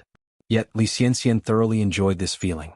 After all, Emo Baichuan was a mysterious big shot, and it was normal for him to have his own temper. She certainly couldn't expect him, a big man, to sweet-talk her, right? In this world, how many successful men are willing to humble themselves to coax women? None at all, right? As long as Li Xianxian knew that she was in Emo Baichuan's heart, that was more than enough for her. Baichuan, I've heard that the incense in this place is very efficacious. Let's go burn some incense sticks, shall we? Li Xianxian looked up at Emo Baichuan, her eyes full of infatuation. Emo Baichuan glanced at the surging crowd and impatiently responded, You go by yourself. Just then, a familiar figure crossed his line of sight. She wore a knee-length red down jacket, her black, glossy hair tied in a bun, revealing a delicate, fair neck. Her adorable smile and beautiful eyes made her look extremely attractive. The usually bulky down jacket didn't look bulky at all on her, but rather accentuated her tall figure and slim waist. The red color was ordinarily gaudy, but on her, it only emphasized her youthful beauty, outshining everything else around. Emo Baichuan was suddenly reminded of the first time he saw her in Dam Village. The first time he saw her, he thought she was no different from rural girls in the mountains. Yet when she spoke, she dazzled him. Although Emo Baichuan was reluctant to admit it, on that occasion, Yang did truly save him. If Yang hadn't displayed such courage in the face of danger, convincingly faking being a local to fool those people, he might be dead by now.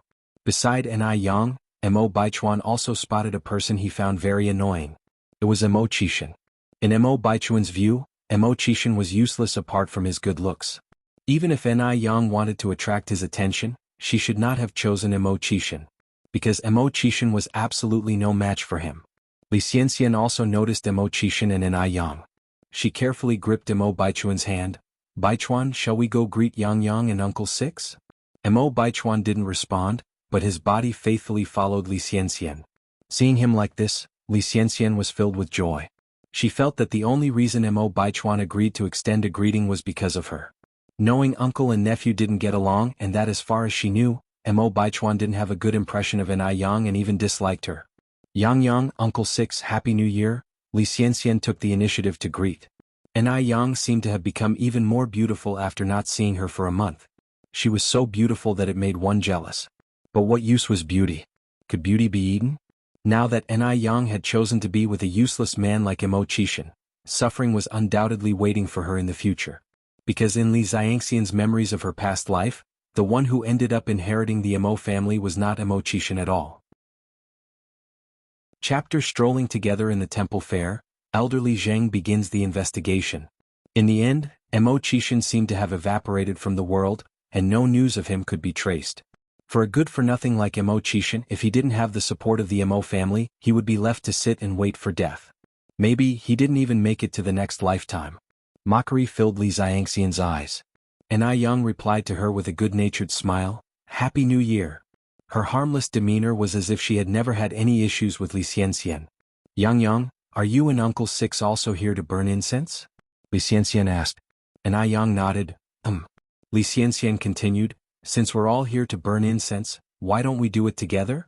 Buddhist temples were places of tranquility, and Yang wasn't interested in mingling with Li Xianxian or Emo Baichuan.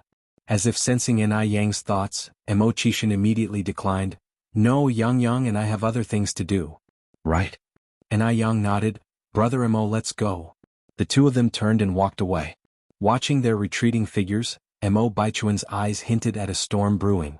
What other things could they possibly be doing together? a man and a woman. What on earth was Ni Yang doing behind his back with Mo Qixin?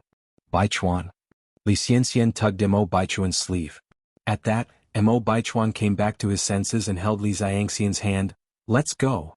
He didn't believe that Ni Yang would be able to keep her cool after all this. Feeling the rugged hand full of calluses, holding hers, Li Xianxian's face reddened, and her heart pounded wildly. There were many people burning incense in the temple, packed like sardines. Men and women were all crowded together.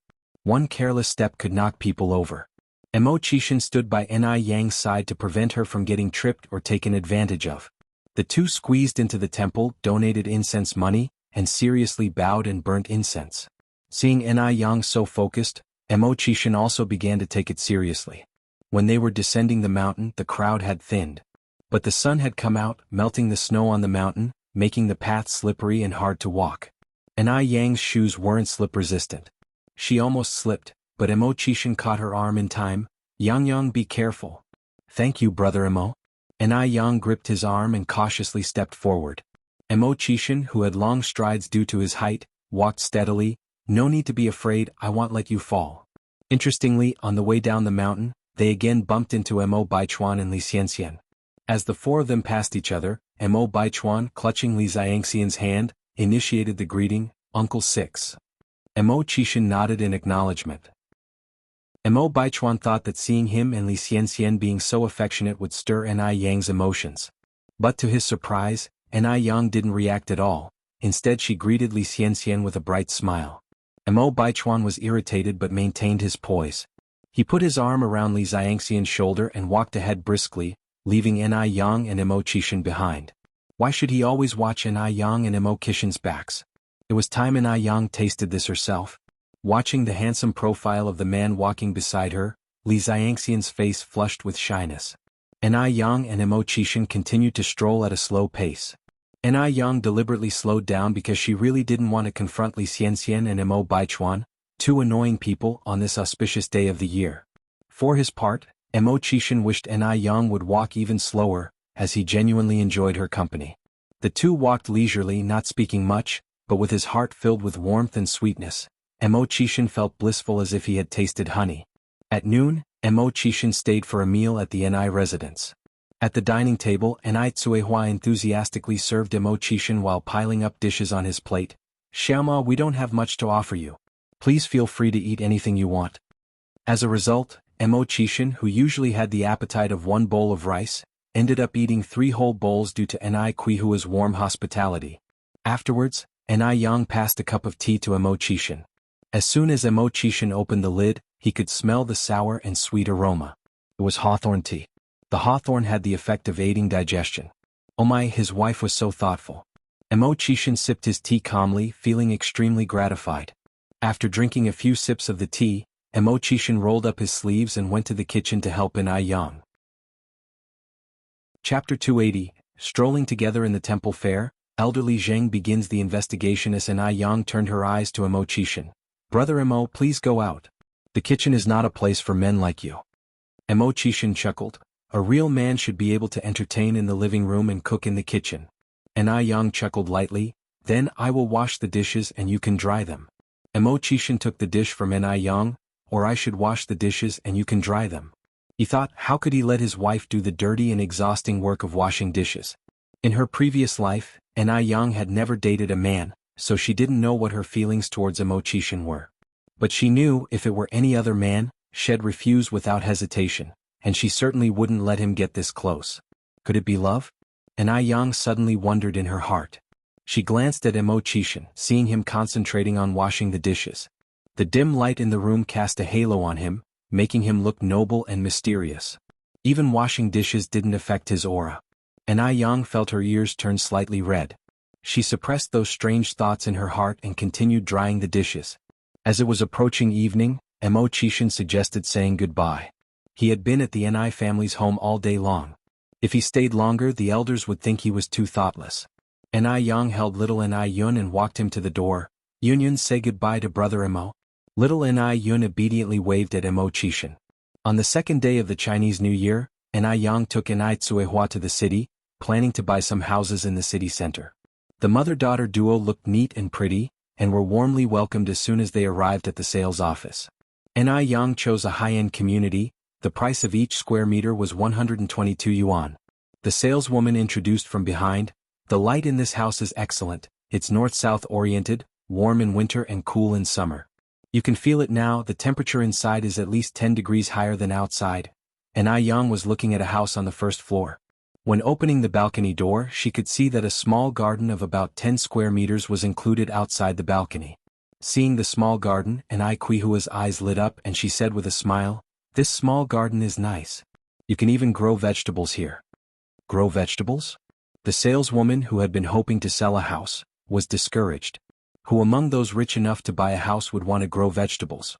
It became clear that these two women were not here to buy a house, but to put on airs. She sighed. All her efforts were in vain. As she thought so, the enthusiasm of the saleswoman was doused. She treated the mother and daughter with indifference, and her face expressed disgust. At that moment, a new colleague was passing by. The saleswoman took her by the hand, lowered her voice and said, Xiaofeng, I have 2 customers here for you to practice." Lu Xiaofeng was puzzled. "Sister Yuan Man, why don't you handle them yourself?" Li Yuan Man was straightforward. "These 2 obviously can't afford a house. I don't want to waste my time on them. I have to go now." Lu Xiaofeng smiled and said, "Okay, thanks Sister Yuan Man." She was a new employee and could be fired if she didn't do well. Lu Xiaofeng really had no reason to refuse. Ni Yang didn't notice that the saleswoman had been replaced in a short while. She turned around and asked with a smile, "How many units per floor do you have in this building?" Lu Xiaofeng was still enthusiastic and explained, "There are 2 units on each floor of this building, and the number 8 block next to it has 4 units per floor." Ni Yang nodded and then said, "I'll buy the whole 1st to 3rd floor then." "Buy the whole 1st to 3rd floor?" Lu Xiaofeng almost thought she was hallucinating. You're not joking with me, are you? There are 6 units on the 1st to 3rd floor. The total of these 6 units is over 600 square meters, which is nearly 70,000 yuan. Could this little girl really pay 70,000 yuan? Ni Yang smiled and said, "Don't worry, I'm not joking. Let's go and sign the contract." When they got to the lobby, Lu Xiaofeng found out Ni Yang was not joking. Because inside the backpack Ni Yang was carrying, it was filled with cash. Lu Xiaofeng covered her mouth in astonishment. Ni Yang paid the full amount for 6 houses at once, receiving 6 house deeds and 6 keys in return. Chapter 281. Strolling together in the temple fair, elderly Zheng begins the investigation. Even after she left the sales office, Ni Hua's steps still felt shaky. Yang, do you really think the price of all those houses we bought will go up in the future? A good 75,000 yuan we are talking about. If I said it didn't hurt a bit, it would be a lie. Ni Yang smiled and assured, "Don't worry, Mom. The prices will definitely increase. When have I ever made a loss-making deal?" Based on the price of tens of thousands per square meter in the later years, the 6 houses she bought today could be sold for over 90 million in the future. Isn't that a significant profit? Seeing Ni Yang's confidence, Ni Hua felt noticeably relieved. The sales office. The news of Lu Xiaofeng selling 6 houses all at once spread through the entire sales office in no time. Li Yuan Man exclaimed in envy and surprise, "Xiaofeng, have you walked into a streak of darn luck? You actually bumped into such a big client." At this point, selling a house comes with no commission but a rather rewarding bonus. Selling 1 house gets a reward of 30 yuan. Calculating that, Lu Xiaofeng made 180 yuan in just 1 day. 180 yuan? This pretty much compares to half a year's salary earned slaving away. How could Li Yuan Man not be envious? Lu Xiaofeng laughed and said, "Sister Yuan Man, I have to thank you for this. If it weren't for you letting me handle those 2 customers, how could I possibly have sold 6 houses in one go?" Li Yuan Man seemed to be petrified and her face became pale white. After a long moment she responded, "You mean those 6 houses were bought by that mother and daughter duo? Those 2 seem so poor, how could they have possibly afforded a house?" Lu Xiaofeng nodded, "Yes. Sister Yuan Man, I am really grateful to you. My father is going to have a surgery soon, at least now I won't have to worry about the money. Sister Yuan Man, you're practically a savior to our family." Lu Xiaofeng was clever. She didn't want Li Yuan Man to come to her later asking to borrow money, so she deliberately shut her up in advance. Hearing that, Li Yuan Man wanted to slap herself to death. 180 yuan. Half a year's salary. It's a whole half a year's salary. She just handed over her half a year's wage. Li Yuan Man felt as if all the strength drained out of her body. It took her a while to recover, like she had just suffered a small death. After leaving the sales office, Enai Yang and Enai Tsuehua didn't head straight home. They wandered around the department store and then went to a state-owned restaurant for lunch. Of course, Enai Yang's purpose of this trip was not just to eat, but also to broaden Enai Qihua's horizons and elevate her taste. Enai Tsuehua could not always stay cloistered in Jinghua village. The world was huge and Enai Tsuehua was still young.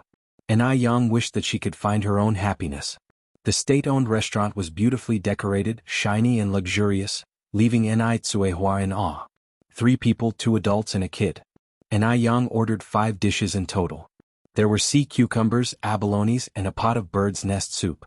All were high-end dishes and naturally quite expensive. Just a small pot of bird's nest soup cost 35 yuan. A dish of sea cucumber was 25 yuan and 1 abalone cost 15 yuan. Also, there was the so-called most expensive mushroom, the white truffle. Just a small dish cost 58 yuan. If it were Enai Tsuehua half a year ago, she would never have dreamed that one day she would sit in a state-owned restaurant, enjoying such extravagant meals. Felt like a dream. Enai Yang patiently explained these dishes to Enai Tsuehua. Mom, let's have the bird's nest soup before the meal. Okay. Enai Tsuehua nodded, scooped up some bird's nest soup with a spoon and drank it leisurely. The way she was now, you could hardly tell that Enai Tsuehua was a country girl. She was like a gem dusted with dirt, now cleaned up, presenting an elegant and charming side. Enai Yang inherited a lot of good qualities from Enai Tsuehua. The 3 of them, the mother and 2 daughters, sat by the window in the large dining hall, attracting the attention of other customers. This included the old lady Zheng, who came down from upstairs. She not only looked over but walked straight up to them. Almost unconsciously. Yang? Old lady Zheng said in surprise. In the beginning she had only been focused on Enai Tsuehua and hadn't noticed Enai Yang. Mrs. Zheng? Enai Yang was slightly surprised as well. Old lady Zheng smiled and asked, Yang, is this your mother? Enai Yang nodded and introduced, this is my mom and this is my little sister Enai Yun. Mom, this is old lady Zheng. Holding little Enai Yun, Enai Tsuehua stood up. Hello, Mrs. Zheng. Old lady Zheng looked at little Enai Yun. Hello, may I hold her? Chapter 282, Strolling together in the temple fair, elderly Zheng begins the investigation as Enai Tsuehua nodded. All right, but this child is a bit shy. Before Enai Tsuehua could finish her sentence, little Enai Yun in her arms reached out towards Granny Zheng, mumbling indistinctly, hold? The scene in front of her seemed to overlap with one from over 30 years ago, bringing a tingle to Granny Zheng's nose as she reached out to take little Enai Yun. Today little Enai Yun was not only not shy, but he also constantly giggled at Granny Zheng, seeming very happy. Even Enai Tsuehua on the side was astonished by this. Moreover, she couldn't understand why every time she saw this old lady, she'd feel so familiar and warm. Very strange. While holding little Enai Yun and containing her inner emotion, Granny Zheng asked softly, how old is this child? Over 7 months, replied Enai Tsuehua. Granny Zheng nodded and continued playing with the child in her arms. Just then both Zheng Lingling and Zheng Xianjing stepped out from an upstairs room. As soon as they descended the stairs, they were struck by the sight before them. In Granny Zheng's arms was an adorable infant, 6 to 7 months old, while she had a warm smile spread across her face. This smile was too gentle. A smile that Granny Zheng never wore at the Zheng family residence. Instantly Zheng Lingling sensed danger. If Granny Zheng could adopt her more than 30 years ago, she could also adopt others now. No way. She could not let Granny Zheng adopt anyone else. If Granny Zheng adopts another person, it means there would be one more person competing with her for inheritance. The Zheng family's wealth could only belong to her and her daughter.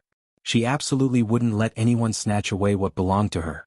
Reading her mother's intentions, Zheng Xianjing gave a nod of agreement when Zheng Lingling signaled her with her eyes, let's go and call Grandma back. As she got closer, Zheng Xianjing noticed that Enai Yang was also present. Why was this annoying girl everywhere? Grandma, Zheng Xianjing approached and squeezed Granny Zheng's arm, expressing surprise, Sister Enai Yang is also here. Enai Yang greeted them in a polite manner, hello, Sister Xianjing auntie.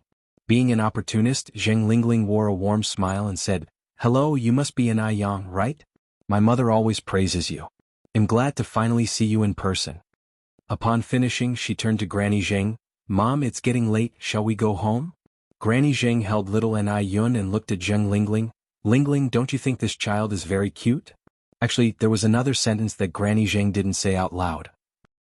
This child really looked like Tingting when she was young? Zheng Lingling nodded with a smile. Yes, he's adorable, looks a lot like N.I. Yang. Seeing that Granny Zheng was unwilling to let go of little N.I. Yun, Zheng Xianjing suggested, Grandma, let's hurry up, Uncle Lu has been waiting outside for a long time. Uncle Lu was the Zheng family's driver. Hearing this, Granny Zheng finally let go of little N.I. Yun and handed him back to N.I. Tsuehua. N.I. Yang's mom and N.I. Yang will be heading home now. Goodbye, little N.I. Yun. After Granny Zheng and others left, N.I. Tsuehua asked N.I. Yang about the old lady. N.I. Yang, how did you get to know Granny Zheng? N.I. Yang explained how she met Granny Zheng to N.I. Tsuehua. Hearing this, N.I. Tsuehua nodded. So Granny Zheng is an old acquaintance of Xiaomo's family. No wonder her temperament is different from ordinary grandmothers. Her daughter dresses like a well-to-do lady too. N.I. Yang replied with a laugh. Mom, one day you will be like Aunt Zheng too, becoming a lady. N.I. Tsuehua laughed softly. I don't think that's my fate. N.I. Yang held N.I. Quihua's hand and said, Mom, we should never feel resigned to fate, nor should we belittle ourselves. No successful person has never failed, likewise no lady is born a lady. If N.I. Yang had given in to fate, she wouldn't have become CONI in her previous life. She had been lying low for 10 years before she made a name for herself. No one knew what she had gone through behind her glamorous exterior. Therefore, N.I. Yang had to correct N.I. Quihua's mistaken belief and let her know that nothing is impossible in this world. N.I. Tsuehua looked at N.I. Yang and nodded earnestly. Following dinner, N.I. Yang went to settle the bill. 5 dishes for 158 yuan. When the figure was announced, N.I. Tsuehua startled. 158 yuan. That's equivalent to an ordinary worker's salary for 5 months. Although she was taken aback, N.I. Tsuehua didn't say much about it. Chapter 283, Strolling Together in the Temple Fair, Elderly Zheng begins the investigation. 6.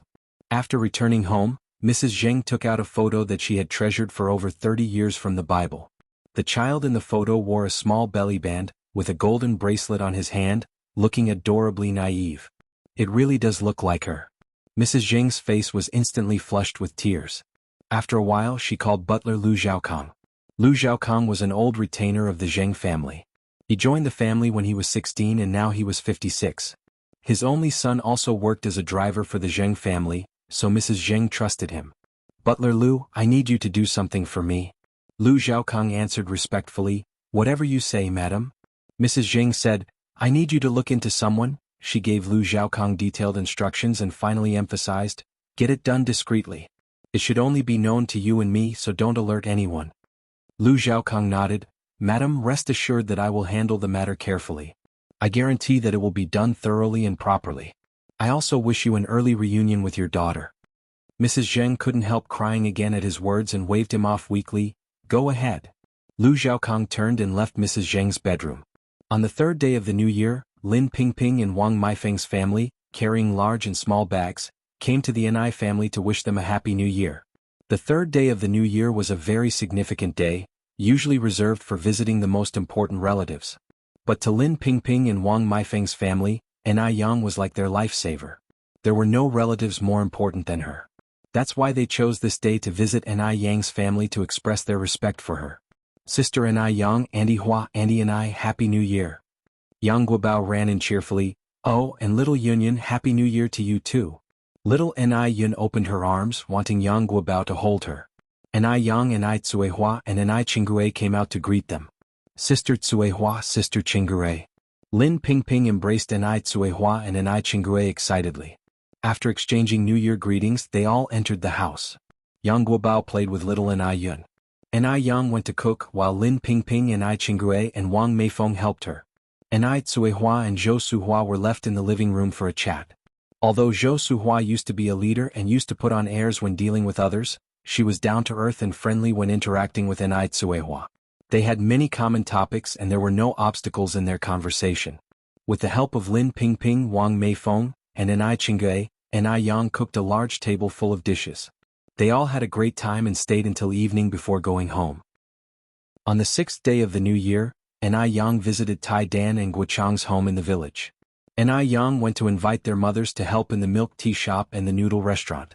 In the new year, N.I. Yang increased their wages by 5 yuan, from 60 yuan to now 65 yuan. Anybody would be a fool to decline such a high salary. Upon hearing this, Guochang's mother, Zhao Xiaolan, and Tai Don's mother, Wang Yumei, were extremely grateful to An Yang. And just like that, it was already the 8th day of the new year. The arrival of the 8th day also marks the end of the New Year celebration, and work resumes ordinarily. Today is the first day of business for the milk tea shop and the noodle restaurant after the new year. In the morning, when An Yang arrived at her shop, she set off 2 strings of firecrackers to signify prosperity and wish for a successful year from start to end. The business on the first day of the new year was booming. Everyone had been feasting for 8 days straight, and they now just wanted to eat to their heart's content. There were cheerful laughter inside and outside the shop. Since coming to work in the morning, Zhou Hua has been staring blankly outside the door, as if eagerly looking forward to something. In fact, she had been looking forward to it since the first day of the Lunar New Year. Because that young lady promised to come over after the new year. She had waited 8 days a year, but that young lady had never shown up. Damn it. Was it really a result of her previous attitude that had disappointed the young lady? Zhou Hua felt mixed emotions, extremely distressed. If only time could be turned back, she would definitely kill her stupid past self. Just as Zhou Hua was on the verge of despair, a familiar figure suddenly appeared at the door. It was that young lady. Zhou Hua was overjoyed. Though she had only seen her once, but that young lady was just so beautiful that Zhou Hua remembered her at a glance. Zhou Hua immediately greeted her. Young lady, you're finally here. I've been waiting for you for so many days. To tell the truth, Zhou Hua's reaction was within An Yan's expectation as she had enough confidence in her products. Otherwise, she wouldn't have chosen to rent a store in this big mall. An Yan looked apologetic. I'm sorry to have kept you waiting. I left in a hurry last time and didn't tell you the exact time. Zhou Hua was surprised. Initially she thought An Yan would use this incident to tease her because she was at fault in the first place. With how effective the skincare product was, if An Yan was to make things difficult for her, she would have no other option but to endure it. Zhou Hua was even prepared for An Yan to give her a hard time. However, An Yan not only didn't make things difficult for her, she even took all the blame onto herself. This young lady was astonishing and seemed to have something extraordinary about her. Admiration began to show in Zhou Hua's eyes. It's okay, as long as you have come. I was afraid that you would not come. After all, I was a bit abrupt last time. I apologize for what happened last time, little miss. You must not take it to heart. Since An Yan was so broad-minded, she couldn't be petty and had to avoid making a bad impression on An Yan. After all, she still wanted to buy the skincare product from An Yan in the future. An Yan laughed. Auntie, you're being too serious. By the way, can I rent a new store now? Yes. Zhou Hua nodded eagerly. You see, I completely forgot about this when I got excited. I will take you to the store to have a look now. An Yan smiled slightly. Auntie, please lead the way. While walking, Zhou Hua introduced the store to An Yan, and in no time they arrived at the store's location. As Zhou Hua said, this store was in the best position in the skincare product area on the entire second floor. During the conversation, Zhou Hua had already learned An Yan's name. Yang, this store is 138 yuan a month. The contract period is 3 years, 5 years, and up to 10 years. Of course, if you want to sign a shorter contract, there is also a 1-year option. An Yan responded without hesitation. I want to sign for 10 years. If she signed for 10 years, it meant that the store's rent would not increase for 10 years. As far as An Yan knew, the male's rent would continuously rise a year later, and would keep increasing until it reached 6 figures. An Yan was no fool. Of course she would choose to sign a longer lease. Zhou Hua was taken aback, then stated, if you sign a 10-year contract, you need to first pay a deposit of 10,000 yuan. 10,000 yuan was not a small number. Zhou Hua was a bit worried that An Yan might not be able to afford it. Although An Yan had just bought a house recently, she still had the money to pay the deposit. An Yan nodded her head with a smile. Yes, no problem. Zhou Hua did not expect An Yan to be able to afford even 10,000 yuan, but considering how popular her skincare product was, being able to afford 10,000 yuan didn't seem strange. They successfully signed the contract, paid the deposit, and An Yan received the keys to the store. Zhou Hua laughed and said, Yang, congratulations. I wish you prosperous business, abundant wealth, and continuous fortune. Thank you, Auntie. An Yan handed the skincare gift box in her hand to Zhou Hua. Auntie, thank you for your hard work on this matter, wishing you a happy new year and everlasting youth. Chapter 284. Beat up the drowning dog, protect Yang. _1 and I Yang just gave Zhou Hua a box of tender skin radiance last time, and this time, Zhou Hua adamantly refused to accept it once again. Tender skin radiance was such a popular product. The anti-wrinkle cream and whitening moisturizer in the box alone were worth over 200 yuan. If she were to accept it again, it would be a bit unreasonable. Yang, I haven't even finished using the tender skin radiance you gave me last time. Please take this back. And I Yang smiled and replied, Auntie, you've done me such great favor, this skincare set is the least I can offer. If you don't need it now, you can give it to relatives or friends. Seeing N.I. Yang's insistence, Zhou Hua had no choice but to accept, her admiration for N.I. Yang deepening even more. This young woman was not only beautiful but also knew how to handle interpersonal relationships well. If it were someone else who would be willing to give out boxes of such sought-after beauty product like tender skin radiance. A box costs nearly 400 yuan.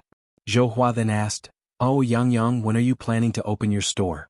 My colleagues are all looking forward to buying your tender skin radiance. And I Yang replied, I'm having people come to refurbish it tomorrow. I'm planning to open it on the second day of the next month.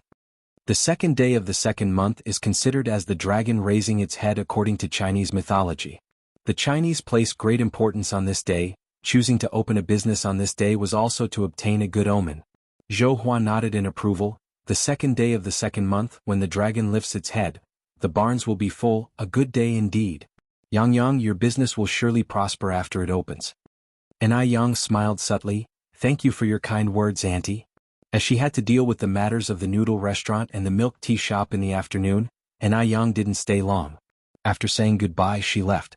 Zhou Hua courteously escorted N.I. Yang to the mall entrance. Now that there were 2 more people at the noodle restaurant and the milk tea shop, it wasn't as tiring when it got busy. On the first day after the New Year's holiday, N.I. Yang's daily turnover reached 3,560 yuan. However, because she had just bought a house and paid a deposit of 10,000 yuan today, plus today's sales, N.I. Yang only had 5,000 yuan left over. 5,000 yuan might not mean much to N.I. Yang, but for the average family, it's a considerable amount. N.I. Yang went to Wang Tiania's house with 1,500 yuan, intending to hand over the renovation work completely to Wang Tiniu. Wang Tiniu was honest and serious about his work, so N.I. Yang trusted him a lot. Wang Tiniu warmly welcomed N.I. Yang. Yang, rest assured, just leave this matter to Uncle Tiniu. I promise to do a great job for you. Then it'll be imposing on Uncle Tiniu. Get going now. As Wang Tiniu escorted N.I. Yang out, he said, Yang, you're too polite, this is something I should do anyway. N.I. Yang was generous and considerate, she had given invaluable help to his family. Wang Tiniu was really grateful for her. After returning home, N.I. Yang began to prepare dinner. Every day during the Chinese New Year was feasting on rich dishes, so N.I. Yang decided to prepare something light. For the main course, she prepared mushroom and bok choy porridge. Mushroom and bok choy porridge is not only delicious and refreshing, but also has various health benefits. The Compendium of Materia Medica states, mushrooms are neutral in nature and sweet in taste, they can nourish and satisfy hunger, treat blood circulation and regulate energy, enhance appetite and control frequent urination. Modern medical research shows that mushrooms also have anti-cancer effects. Having a pretty face and a perfect body is not enough. One must also have a healthy body. In her previous life, there were many cancer patients, so N.I. Yang must take preventive measures. She let the mushroom and bok choy porridge simmer in the casserole, then N.I. Yang began to prepare the stir-fry dishes. First, N.I. Yang made spicy pickled radish skin. The radish skin had been pickled by N.I. Tsuehua before the winter. While N.I. Tsuehua was not skilled at pickling sauerkraut, her pickled radish skin was crisp and delicious, good enough to go with several bowls of rice. Moreover, there is a popular saying, eat radish in winter and ginger in summer, and you won't need a doctor's prescription. This shows how useful radish can be. Next, N.I. Yang made asparagus and sautéed pork slices in sauce. According to traditional Chinese medicine, asparagus not only has the effect of treating spleen and stomach heat, thirst, urinary incontinency and urinary tract pain, but also has the effect of treating hair loss and dry hair caused by blood dryness. With rising stress, hair loss becomes more severe, and asparagus can prevent hair loss. After cooking the asparagus, N.I. Yang immediately made stir-fried shrimp. Shrimp doesn't need much explanation, it's good for the breasts. It not only helps to enlarge the breasts, but also effectively prevents sagging. After preparing these dishes, N.I. Yang saw that there were some extra dumplings left over from the previous few days in the cabinet, so she fried a few dumplings as well. Chapter 285. Beat up the drowning dog, protect Yang Yang. _2. Including the pan-fried dumplings, there were altogether 4 dishes. They were light and delicate, effectively eliminating the greasiness that had been accumulating in Ni Chingui and Ni Quihua's stomachs for the past few days, making them feel pleasantly relaxed. Auntie and I have something to discuss with you. Putting down her chopsticks, Ni Yang looked up at Ni Chingui. Ni Chingui smiled and said, "What is it, Yang Yang?" Ni Yang continued, "I've recently rented a shop in our city's Olay Mall, planning to open a physical store for crystal clear beauty." "That's great news," exclaims Ni Chingui. "Your crystal clear beauty products are so popular now, I'm sure the physical store will do very well too." Seeing Ni Yang's business growing bigger and bigger, Ni Chingui was genuinely happy for her. Ni Yang said, "Auntie, I want to hire you as the store manager." She had been considering this for a long time. Ni Chingui was skillful and business-minded, that's why she was able to sell Ni Yang's crystal clear beauty products so well. What's more, Ni Yang completely trusted Ni Chingui. If she had to leave the shop to someone else, she wouldn't be at ease. Store manager? Ni Chingui was initially taken aback before laughing. "Yang Yang, I appreciate your trust in me, but I might not be suited for the job." She couldn't possibly be a store manager. In her current job, she was just a clerk. Her everyday tasks were filing forms and answering phone calls, not exactly high-skilled work. Ni Chingui genuinely feared she wouldn't be suitable. "Auntie and I, you can do it," Ni Yang said earnestly. "You know crystal clear beauty better than anyone aside from me. Moreover, I don't have anyone else I can trust. Auntie, if you don't help me, then no one will." Originally, Ni Chingui was going to continue rejecting the offer, but Ni Yang's last sentence made her hesitate. Since Ni Yang trusted her so much, she couldn't let her down. "All right, Yang Yang. If you insist, I'll give it a go." After a moment, Ni Chingui added, "But I might not be able to start right away. I have to give my current employer a month's notice." Ni Yang smiled. "There's no rush, the shop is still being renovated. We're looking to open on the 2nd day of next month." "That's good." Ni Yang then took out a prepared contract. "Auntie and I, if you agree with the terms, let's sign the contract." Ni Chingui took the contract and was taken aback by its contents. "Yang Yang, why is my salary so high? 208 yuan a month." The contract also stated that for every skincare product she sells, she would get a 50-cent commission. Judging by the popularity of crystal clear beauty, she could easily earn 400 to 500 yuan a month. 4 to 500 yuan a month, it was a salary Ni Chingui couldn't even dream of. Ni Yang laughed, "Because you're worth the high salary, Auntie and I. Finding a good business partner isn't easy. If this were another time and place, Ni Chingui would definitely be a top salesperson." Ni Yang knew how to win people over and was willing to invest in them. Ni Chingui said, "No way, Yang Yang. Your salary offer is too high. I can't accept it. If you insist on this, I won't feel comfortable signing the contract." Even though Ni Chingui liked money, she felt undeserving of such a high salary. Ni Yang's money didn't come easy. Instead of answering Ni Chingui's statement directly, Ni Yang laughed and asked, "Auntie and I, do you think I'm a fool?" Ni Chingui paused before saying, "No way. Yang Yang, how could you be a fool? If you were, there wouldn't be any smart people left in the world." Ni Yang faintly smiled. "Exactly because I'm not a fool, I wouldn't make a loss. That's why I'm offering you this salary. Just because you are truly worth it. Auntie and I, if you refuse again, you're just being unnecessarily distant." "Auntie and I, surely you would prefer to not let me hire a stranger?" Ni Yang had made her point so strongly, it would be pointless to refuse any longer. Ni Chingui laughed and said, all right, I'll sign." With that, Ni Chingui signed her name on the contract. After the contract was signed, Ni Yang said, "Auntie and I, having only you as the store manager won't be enough for the skincare shop. We need to hire 3 more salespeople. If you know anyone suitable, you can sign the contract directly with them.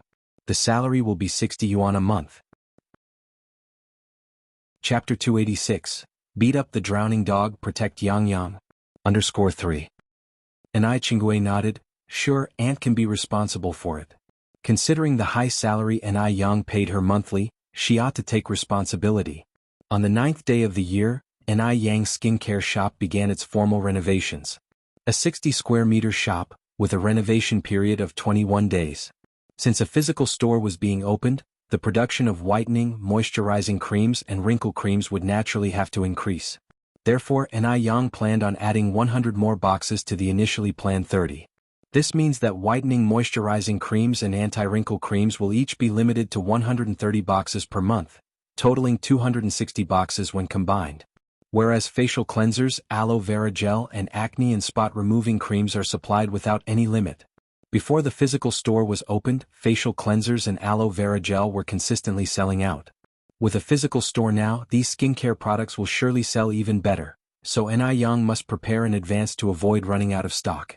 The ingredients Ni Yang uses in her skincare products are all natural plants. The most commonly used are milk, aloe vera and portulaca. Since Ni Yang had previously started buying aloe in the village, most villagers started planting a fair amount of aloe at home. However, for portulaca, Ni Yang still had to go to the vegetable market. Instead of buying outside, it'd be better to buy everything in the village. This not only ensures that benefits don't go to outsiders, but it also boosts Jinghua village's economic development. While having dinner, Ni Yang was eating and thinking about this matter. Mom, tell everyone tomorrow that our family will not only buy aloe, but also roses and portulaca.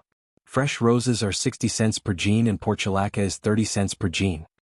Hearing this, Ni Tsuehua asked in confusion, Yang, what do you need roses for? Ni Yang replied with a smile, for making rose hydrosol.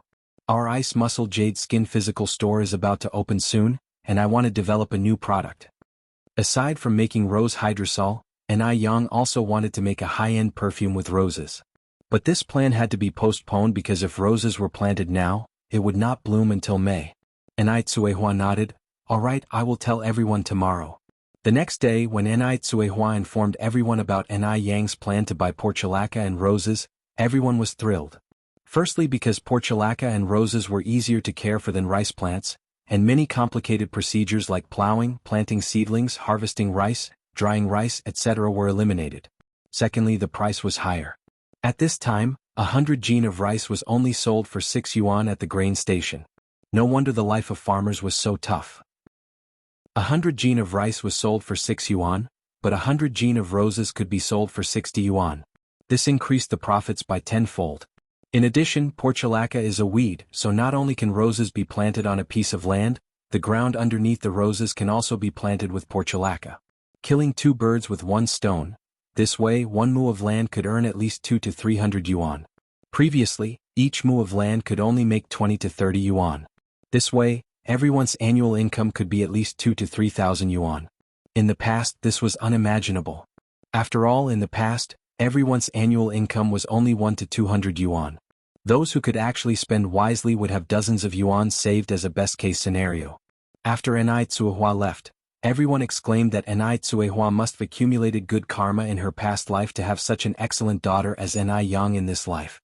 Who wouldn't envy Ni Tsuehua in the village now?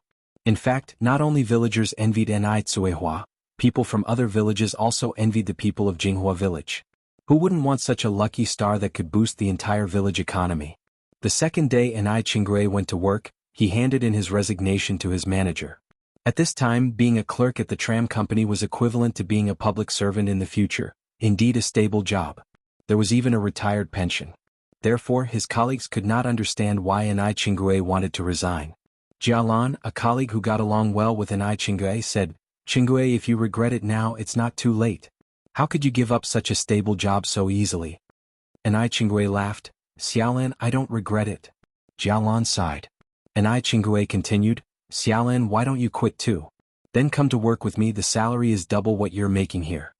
Jialan widened her eyes incredulously, Qinggui, have you gone mad? You're actually asking me to work for an individual business operator? Working for an individual business operator was already considered the lowest level job. One can only imagine how humble it must have been to work for one. Chapter 287. Beat up the drowning dog, protect Yang. _4. Jialan had a great sense of self-respect. She could not afford to lose face in this way. To each his own, and Ni Qinggui wasn't upset. He laughed and said, What's wrong with being a sole proprietor? The skin whitening and moisturizing cream you love to use was invented by a sole proprietor. Without them, would you have access to such great products? Jialan continued, That's different. I would never work for a sole proprietor. And Ni Qinggui said, The opportunity won't come again once it's gone. Are you sure you won't reconsider? Jialan said, No need to reconsider, even if I don't care about face, our family's old Zhang does. Hearing this, Anai Qinggui seemed to recall something and then asked, "Oh right, Xiaolan, did you ask your husband about that thing I asked you to check?"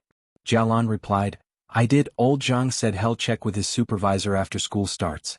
The policies change every year, he can't confirm right now whether they will accept transfer students in senior year."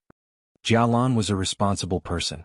Once she promised something to Anai Qinggui, she made sure to fulfill it thoroughly. Anai Qinggui nodded, "You must take this matter seriously, our relative's child is waiting to take the college entrance exam next year." "Sure." Jialan continued, "Speaking of, how old is that child of your relatives this year? Are they old enough to take the exam? Boy or girl? Are they smart?" 18. Anai Qinggui continued, "It's a girl. Let me tell you, there's no smarter child around for miles." Jialan just thought Anai Qinggui was bragging and chuckled.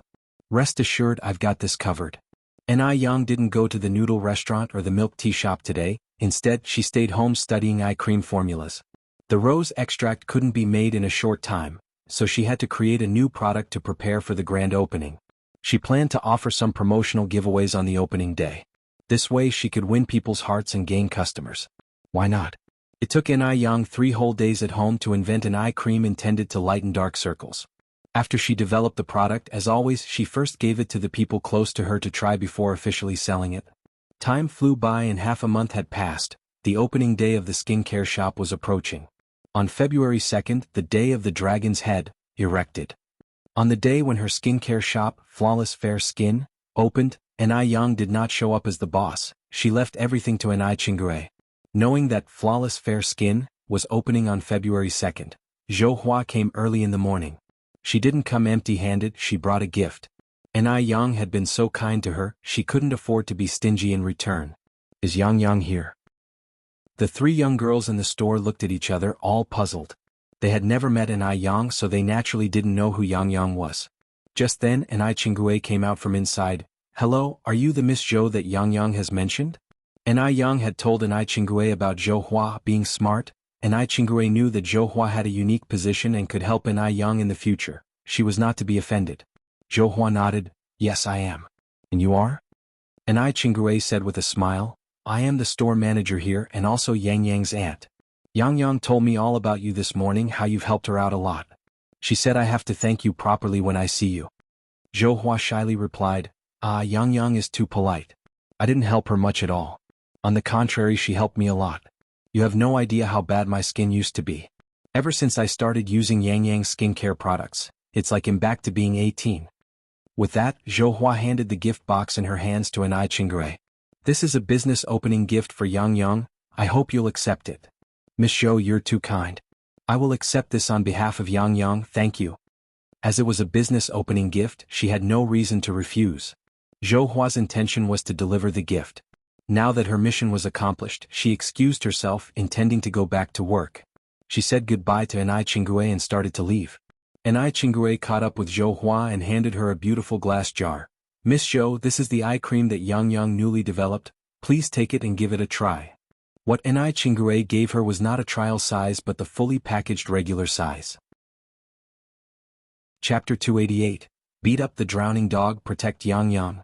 _5. Although Zhou Hua was quite tempted, he still refused. "Miss, you are too polite. I really can't accept any more."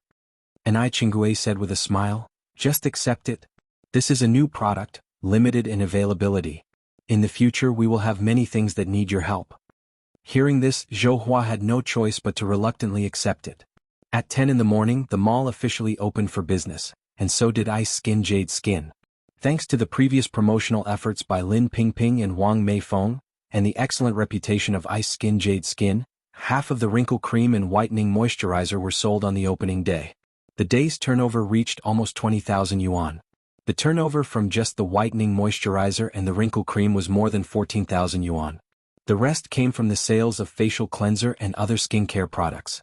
The second day was not as strong as the first day with a turnover of over 5,000 yuan.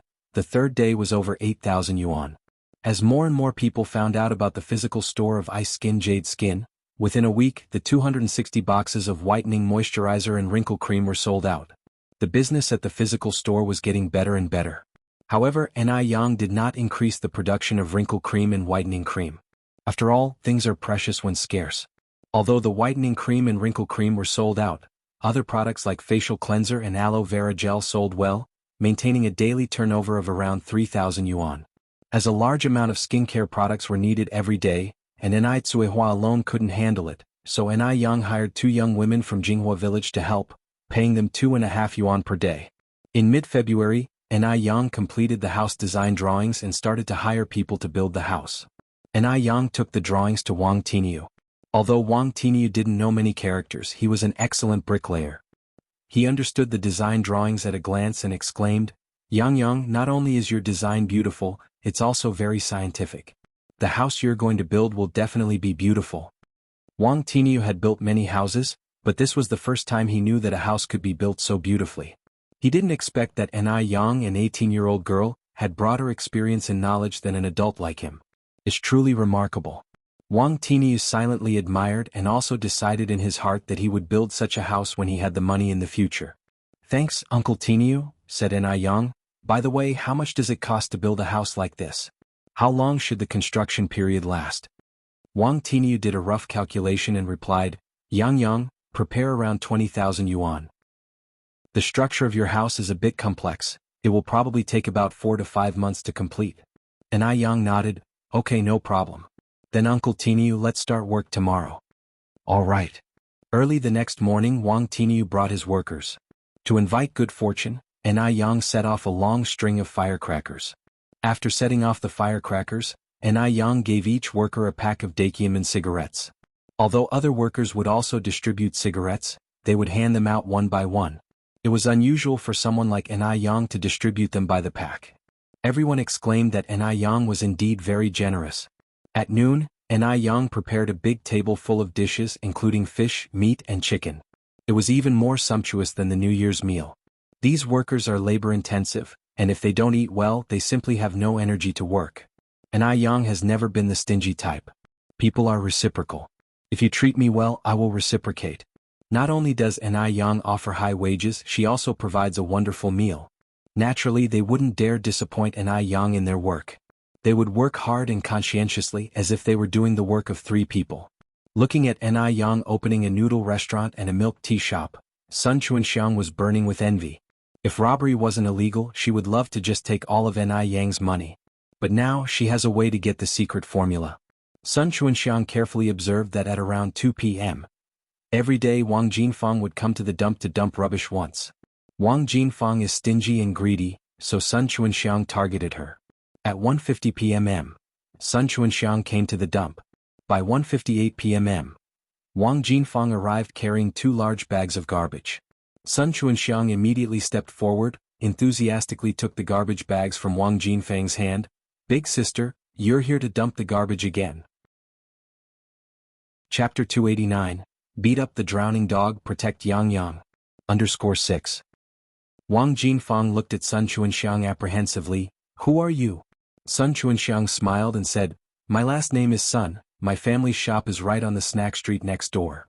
Upon hearing that the person was also a businesswoman, Wang Jinfeng's caution faded quite a bit. Sun Chuanxiang continued, I noticed that your shop has been busy until now. You must be very tired after a day of work, aren't you? Wang Jinfeng laughed, it's okay, I'm not too tired. It's just a bit of handwork, much easier than farming. Besides, the salary that Ni Yang gave was high, she didn't feel the slightest bit tired. How can it not be exhausting with such heavy work? Sun Chuanxiang sighed and continued, money is hard to earn these days. If it wasn't for providing for the family, which of us women would be willing to expose themselves like this? These words really hit Wang Jinfeng's heart. She nodded, agreeing, sister, what you said is absolutely right. Sun Chuanxiang looked around, lowered her voice and said, little sister, I have a chance to make a fortune here, are you interested? A chance to make a fortune? Wang Jinfeng's eyes brightened, who doesn't like money? Seeing Wang Jinfeng's reaction, Sun Chuanxiang immediately believed she had a 50% chance. She took a stack of bills from her pocket and continued, here is 1,000 yuan, if you can help me with something, this money is yours. 1,000 yuan was a huge amount to Wang Jinfeng.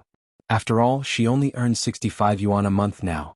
Wang Jinfeng's eyes were about to be glued to that 1,000 yuan. Sister, what do you want me to help you with?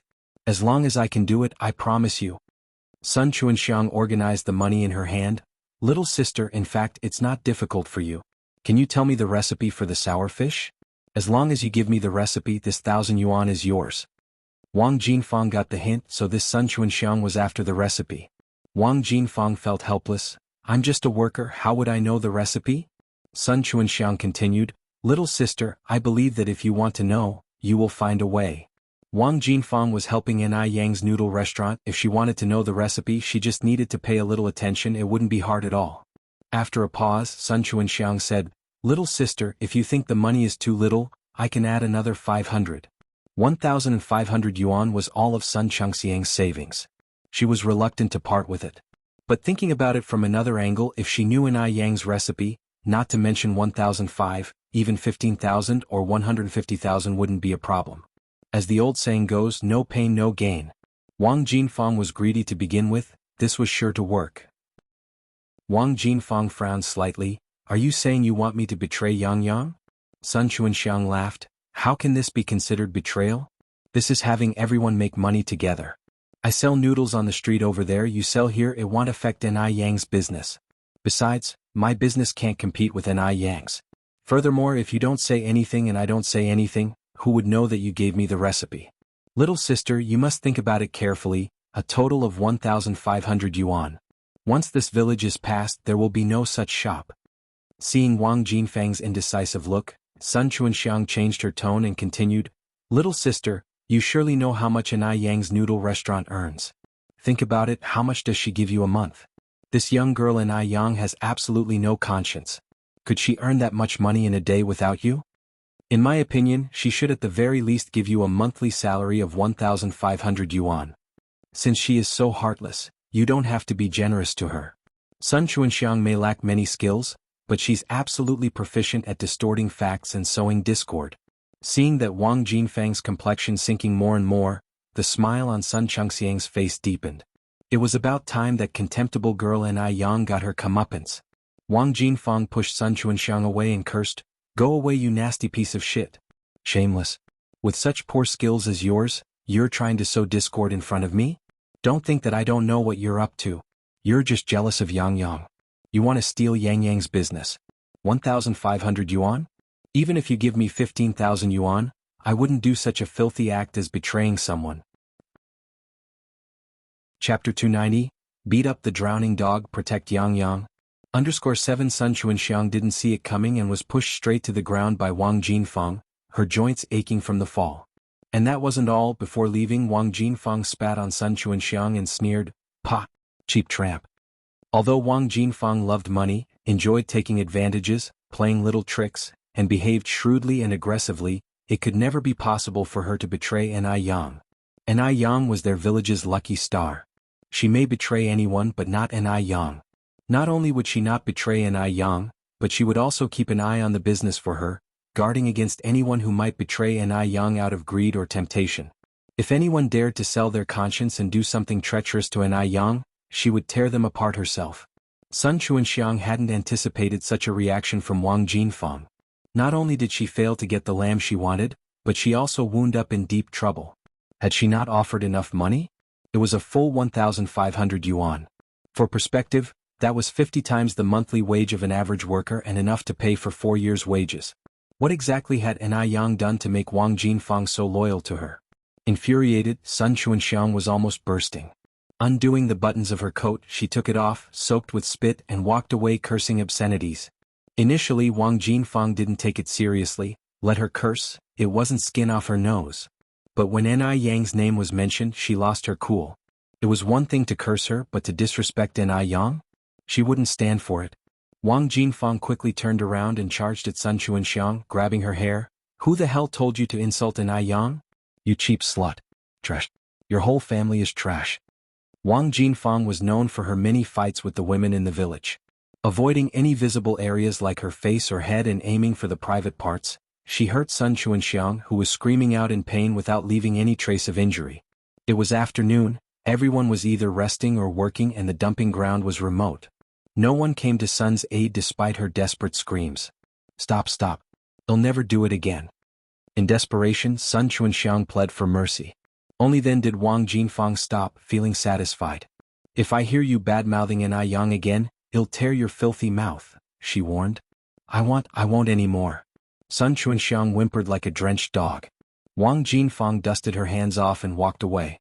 Upon returning to the noodle restaurant, Wang Jinfang stayed vigilant in case Sun Chuanxiang sought help. Today had been truly infuriating for Sun Chuanxiang.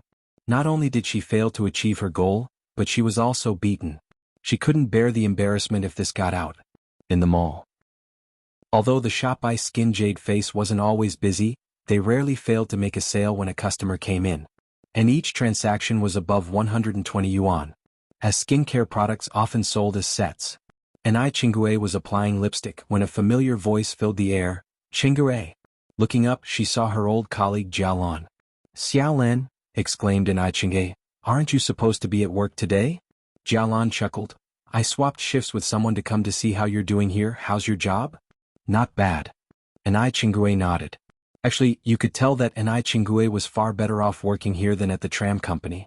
Embellished with golden necklaces, earrings, rings, you couldn't even guess her actual age. She exuded luxury and class. And her skin condition was extraordinarily good. Looking around the store, Jialan regretted not accepting N.I. Chingue's invitation before. However, prestigious as this place was, in the end it was a job at a private business. Saying she worked at the tram company still carried more prestige. With her mind racing, Jialan spoke up. Chingue, I'm here to talk about the transfer student issue. My husband said, there will be an entrance exam for the city high school in June. If the grades are up to par, you could be admitted as a transfer student and sit the National University entrance exam next year. Given her husband's position, it was possible for N.I. Yang to get directly into his class without an exam. However, if her marks were poor, they might affect the class overall results and his reputation as an excellent teacher. Therefore, he had given up on the inside track and suggested that N.I. Yang take the entrance exam. Really? Asked N.I. Chingue, visibly excited. Jialan laughed. Do I have any reason to lie? The entrance exam is 3 more months down the line. Encourage your relative's kid to hit the books. I have already reserved a spot for her. Her admission as a transfer student depends on her. Xiaolan, I can't thank you enough, said N.I. Chingue, hugging Jialan in excitement. Even though Jialan had only helped her with a reservation, it alleviated a lot of unavoidable trouble. For an outsider, registering for the local school's transfer student entrance exam was not easy. It would necessitate calling on contacts. Jialan laughed and said, Come on Chingue, we've been colleagues for many years. Why the formality? Oh, I heard that Ice Skin Jade Face has a new product out. Is that right? Jialan was no charity worker. She wouldn't help N.I. Yang sign up for nothing. N.I. Chingue was no fool and she understood Jialan's implications immediately. She quickly handed over a box of eye cream to Jialan. Yes, this limited edition eye cream is the last one this month. They'll give you a 50% discount. Jialan glanced at the price tag. Wow, 108 yuan. This meant she just saved a whopping 54 yuan. Chapter 291. Popular Eye Skin Jade Skin, Sun Dalian's unknown past _1. The most important thing is, this eye cream is so popular. Other wealthy people can't buy it, but not only did she manage to buy it, she even got it 54 yuan cheaper. Jialan happily handed over the money. Chingue, thank you so much. Whenever Bing Jiu Fu releases a new product, you must let me know. Jialan is now a huge fan of Bing Jiu Fu. As soon as a new product comes out, no matter how expensive it may be, she will buy it. N.I. Chingue laughed. Sure thing, just relax. As soon as a new product is available, they'll set it aside for you. Jialan put the eye cream in her bag and then said, Right, Chingue, I told our old Zhang about this. He said the examination for transfer students this year is particularly difficult, especially for English and mathematics. At this time, English had just been incorporated into the college entrance examination for a short period, therefore the English foundation of the people was generally not good, and the awareness of studying English was not very high. Many people with excellent academic performance had tripped over it before they knew it. This English thing has to start from a young age. Cramming won't work. That's why Jialan's husband was reluctant to accept N.I. Yen, who was from the countryside. One of the reasons was that he doesn't think a little girl from the countryside will be able to do English examination papers. Therefore he preferred to give up a student rather than risk lowering the college admission rate. N.I. Chingue nodded. Okay, I'll tell Yang Yang as soon as I get home. That night, after N.I. Chingue returned home, she told N.I. Yen about this. And I Yen exclaimed in surprise, "Really, Auntie and I? Can I really take the exam in June?" And I Yen had also consulted about transfer students in school before the new year. However, at that time before the new year, the relevant policy had not yet been issued, and it was particularly difficult for foreigners to register. And I Yen had many documents she didn't have ready, so it was delayed for a while. She didn't expect Ai Chingue to bring her good news. And Ai Chingue nodded, "Really, my colleague has already registered for you." "Auntie and I Yen exclaimed happily, "Thank you so much." And Ai Chingue chuckled, "Child, why are you being so formal with your aunt?" After her words, Ai Chingue continued, "Right, Yang, my colleague said this year's English and mathematics are both very difficult, so be careful." And Ai Yen nodded, "Okay, Auntie and I."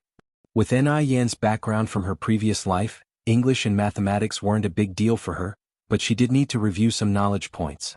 After all, a good memory isn't as good as a bad pen. The next day, Ai Yen went to Gooden's house. Gooden's older brother is called Li Fugue, nicknamed Gosheng. He is the same age as Ai Yen, currently in his senior year of high school, and will be taking the college entrance examination in June. When Ai Yen went, Li Fugue was sitting on the doorstep reviewing his lessons. Because the light in the house wasn't very good, and he didn't want to waste electricity by turning on the light during the day, he decided to study outside the house. "Gosheng. Yang." Gosheng looked up at Ai Yen. Although Gaosheng's name sounds a bit unpleasant, he was actually quite handsome. He had thick eyebrows and big eyes, was tall as a northerner should be, a complete pretty boy. "Come inside and have a seat." Gosheng stood up and led Ai Yen into the house. Once inside the house, Gosheng was busy making tea for Ai Yen, but Ai Yen said with a smile, "Gosheng, you don't have to be so busy, I came to borrow something from you." Gosheng asked, Yang, what do you need to borrow? "Can I borrow your senior year textbooks?" Ai Yen continued to ask. "Sure." Gosheng nodded and then asked, Yang, are you thinking of taking the college entrance examination this year?" Gosheng was a smart lad and he guessed Ai Yen's intention right away. He didn't worry about Ai Yen at all. For someone as talented as Ai Yen, the college entrance examination was no big deal. After all, Ai Yen was the pride of their whole village. Ai Yen explained, "It's too late for this year, I want to take the city high school's transfer student exam, then take the college entrance exam next year." Gosheng nodded, fetched a big stack of textbooks and revision materials from the house. Yang, is this okay with you?" Ai Yen flipped through the textbooks with her hand. "It is, thank you, Gosheng." "It's no bother." Gosheng scratched his head shyly. "These books have been sitting around at home anyway, you can use them as long as you want." It's normal for Gosheng to feel shy in front of such a beauty like Ai Yen. However, other than feeling shy, he didn't have any other thoughts. Gosheng was a very rational person, a person who was particularly self-aware. Chapter 292. Popular Ice Skin J Beauty, The Unknown Past of Sundalian_2. "Well, I'm leaving then, Gosheng." The stack of books was quite heavy, weighing at least 10 to 20 pounds. Gosheng was about to offer to help Ai Yang carry them home when he saw her easily lift the stack with one hand and stroll off as if the books weighed nothing at all. She was stronger than he expected. Gosheng marveled in silence. After Ai Yang returned home, she began reviewing her lessons even though she had been out of school for quite a while. To her surprise, she didn't have any difficulties doing so. Ai Tsuehua was aware that her daughter was studying and made sure to lower her voice to not disturb her. Not until the afternoon did Ai Yang come out of her room, stretching lazily. Yang, you must be tired from reading for such a long time. Have some milk tea first," Ai Tsuehua said, bringing her a cup of milk tea. Ai Tsuehua was intelligent. In less than half a year, she had already mastered the art of making milk tea and even created new flavors. "Thanks, Mom." Ai Yang took the milk tea and gulped down more than half of it in one go. After finishing her milk tea, she went to the kitchen to prepare a snack for the workers building the house next door. After some thought, Ai Yang decided to make lard pancakes. In a time when everyone lacked oil and fats in their diet, no one would appreciate any other kind of snack. An hour later, Ai Yang had prepared a basket full of lard pancakes. The lard pancakes were golden on both sides. They were crunchy and oily, winning everyone's approval. After several days of hard work, the basic structure of the house had taken shape and the walls were already half a meter high. Wang Tiniu, who was munching on a lard pancake, came over with the blueprint. Yang, I still don't quite understand this part of your plan. What is this pipe for?" Ai Yang glanced at the blueprint and explained with a smile, "This pipe is for drainage. This is the bathroom." "Bathroom?" The term was new to Wang Tinyu, leaving him a bit confused. Ni Yang paused to let Wang Tinyu finish his pancake before explaining, "The bathroom is where you take a bath and use the toilet." In rural areas the toilet was just a toilet. For baths, people would simply fill a large wooden basin and wash up in their rooms. Wang Tinyu had never heard of bathing in the toilet before. "Yang want it stink?" he asked. At this time rural toilets were basically large pits surrounded by a wooden frame and covered with a cloth curtain for privacy. In winter it wasn't so bad, but in the summer, it was unbearable. Not only did it smell terribly, but it was also full of flies and maggots. Every time Ni Yang had to use the facilities, it was a mental struggle for her. Wang Tinyu could not picture how one could possibly bathe there. Ni Yang explained further, "It won't stink. We will install a flushable toilet here. The waste will be flushed away immediately. There will also be a ventilation system, and the bathtub will go over here." After listening to Ni Yang's detailed explanation, Wang Tinyu nodded, seemingly understanding some of it. "Okay, got it. I just need to make sure the drains and pipes are positioned correctly, right?" Ni Yang nodded in response. Yes, that's right." At the Zheng family residence, Zheng Lingling had noticed that Madame Zheng was acting strangely these past few days. More specifically, since the day they returned from the state-run restaurant, she had been out of sorts. She would stare vacantly at one spot, occasionally shedding tears for no apparent reason, and her appetite had waned. All these signs pointed to one fact: the old woman was thinking about her biological daughter again. Each time she thought about this, Zheng Lingling would grit her teeth in frustration. What? She had taken care of the old hag for so many years, but the hag still couldn't forget the daughter who had been dead for years. Was she planning to adopt that little girl she saw at the state-run restaurant? Or had she heard news about her long-lost daughter? Zheng Lingling scrunched her brows and ordered the butler, Lu, to be called over. Zheng Lingling had been with the Zheng family for many years and knew that the person Madame Zheng trusted most was Butler Lu. Butler Lu would definitely know if something was amiss with Madame Zheng. If she wanted to find out something, she would have to start with Butler Lu. Chapter 293, Popular Ice Skin Jade Skin, Sundalian's Unknown Past _3. "Madam, you called for me." Zheng Lingling stood up with a smile. "Uncle Lu, you don't need to be so formal with me, please have a seat." Strictly speaking, Butler Lu could be considered someone who watched Zheng Lingling grow up, hence it was appropriate for her to address him as Uncle Lu. However, Butler Lu stood upright. "Madam, without rules things will not stand. It's not right for me to sit." Butler Lu was a very loyal person, but also had a peculiar temper. In his mind, a master was a master and a servant was a servant. Where was the reason for a servant to sit with his master? Butler Liu's loyalty seemed to be seen differently through Zheng Lingling's eyes. She thought that Butler Lu was deliberately showing his displeasure to her because of his long tenure at the Zheng family, thus the refusal to sit. After all, she was only the adopted daughter of the Zheng family. From the elders to even the most ordinary servants, none of them ever took her seriously. How infuriating. Zheng Lingling suppressed the anger in her heart, deliberately probing, "Uncle Lu, the matter my mother asked you to investigate some time ago, how are things going?" Butler Lu asked in surprise. "The old lady hasn't asked me to investigate anything recently." Zheng Lingling laughed. "Uncle Lu, there's no need to hide it from me. We are all family members. I also very much hope to find Tingting. As I watch my mother lose weight day by day, my heart aches too.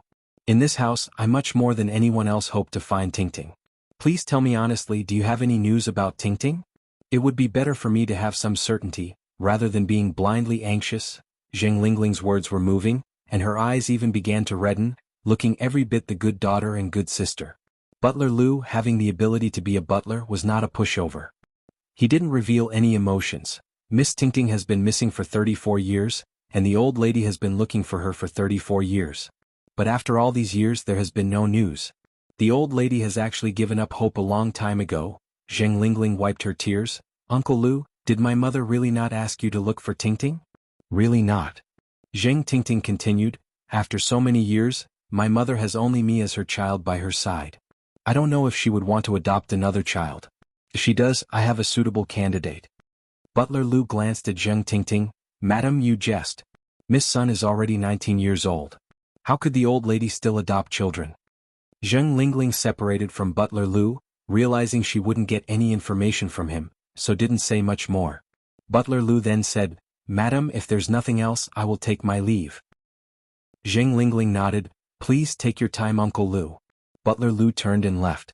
Zheng Lingling watched Butler Liu's retreating figure, a malicious gleam in her eyes. Mom, do you think we're overthinking? Zheng Xianjing came over from behind. Zheng Lingling curled her lips. That old man is just stubborn. Mom, Zheng Xianjing squinted her eyes. What do you mean by that? Zheng Lingling didn't directly respond to Zheng Xianjing's question. Instead she said, Go, call Xiaolu over. Xiaolu was Butler Liu's son. Despite being wise his entire life, his son was not half as smart as he was. Zheng Xianjing glanced at her watch. Mom, I don't have time, you can tell Ms. Li to call him. As she finished, Zheng Xianjing picked up her bag from the sofa and quickly walked outside. Xianjing, where are you going? Zheng Lingling stood from the sofa, looking seriously at Zheng Xianjing. Zheng Xianjing turned her head. I am just going out for some fun, Mom, what is it? Zheng Lingling asked with a frown. Are you going to see that worthless sixth son of the Mo family again? Zheng Xianjing said quietly, Mom, what are you thinking about? How could I possibly go and see that waste? Last time I was blind enough to mistake fish eyes for pearls. Don't worry, Mom. There won't be such a situation again. Zheng Lingling asked doubtfully, Is that true? Of course it's true. Zheng Xianjing nodded and then said, Mom, I now have a new goal, and I am determined to find you a son-in-law who's not a disgrace. Who? Zheng Lingling asked. Zheng Xianjing said, Mr. Mog. Mr. Mog? Zheng Lingling was startled. She walked over to Zheng Xianjing and said with a mixture of surprise and happiness, Xianjing, if you could actually catch Mr. Mog's eye, that would really bring honor to me. Zheng Xianjing confidently said, Mom, don't worry, I assure you I won't let you down. Chapter 294. Popular Ice Skin Jade Skin, Sun Dalian's Unknown Past _4. Zheng Lingling continued, So, you've met Mr. Mog in person? Zheng Xianjing smiled. Even though I haven't officially met him yet, it's not much different from having done so. I'm privy to secrets that others don't know. Mr. Mog will sooner or later be at my mercy. Zheng Xianjing had never lacked self-confidence. After all, she was beautiful and from a good family. Who in all of Beijing could compare with her?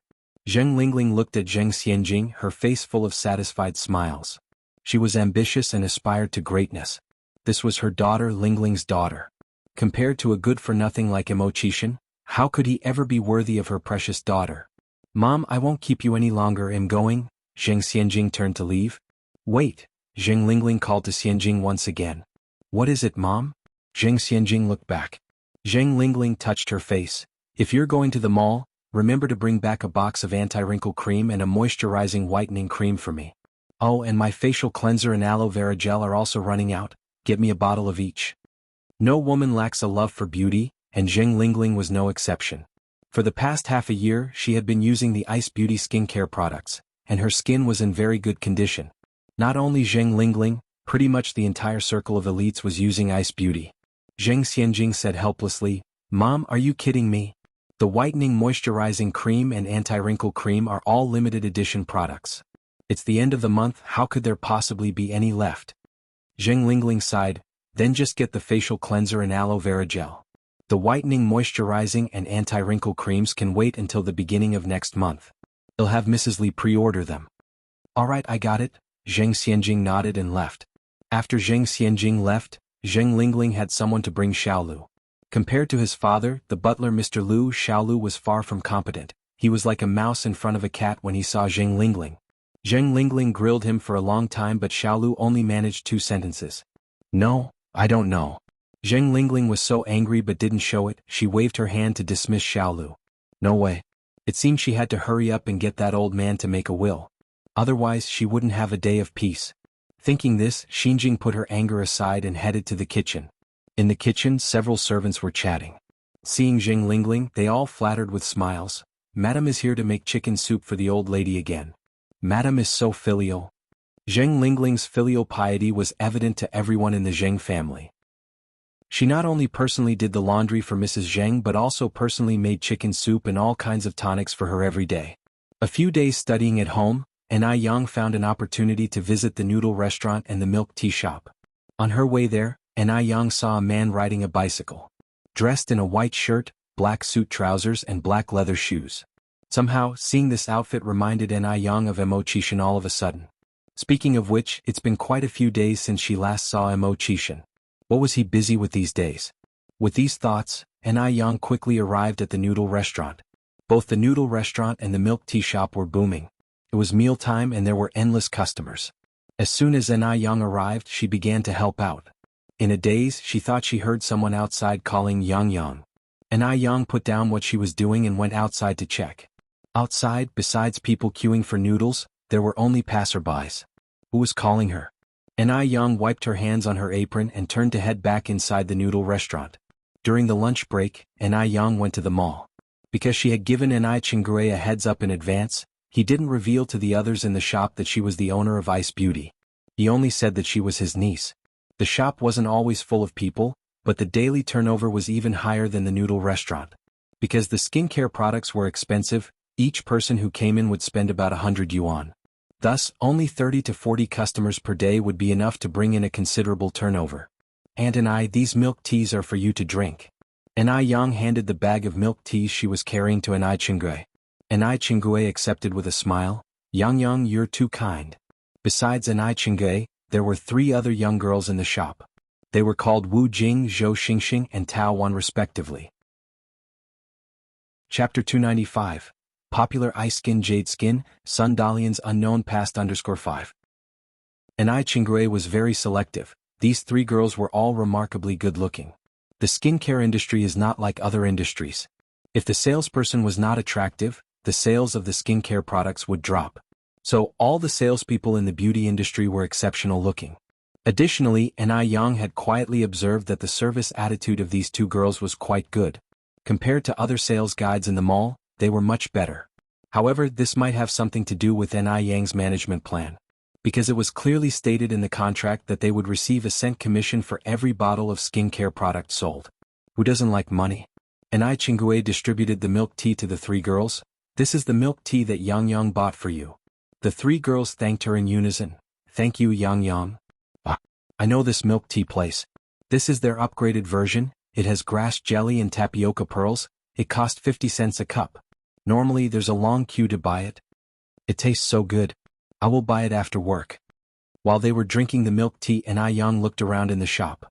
Anai Yang was attractive. Even if she was behind a glass door, she still attracted many customers. Anai Yang was very professional in recommending skincare products, and in no time she had made 800 yuan in sales. The 3 girls were stunned. "This is amazing." Although the skincare shop was profitable, Anai Yang was still not satisfied because she couldn't always sell the same skincare products. If she remained stagnant, she would be eliminated by the market. Even though she had decided to develop rose water before rose water, Anai Yang wanted to research a new product. What should she research? She already had facial cleansers, aloe vera gel, and various creams. Right. She could research face masks. Currently there were no face masks in the market. In Anai Yang's memory, face masks were introduced to China by the Divine Water brand in 1993, and it was loved by all.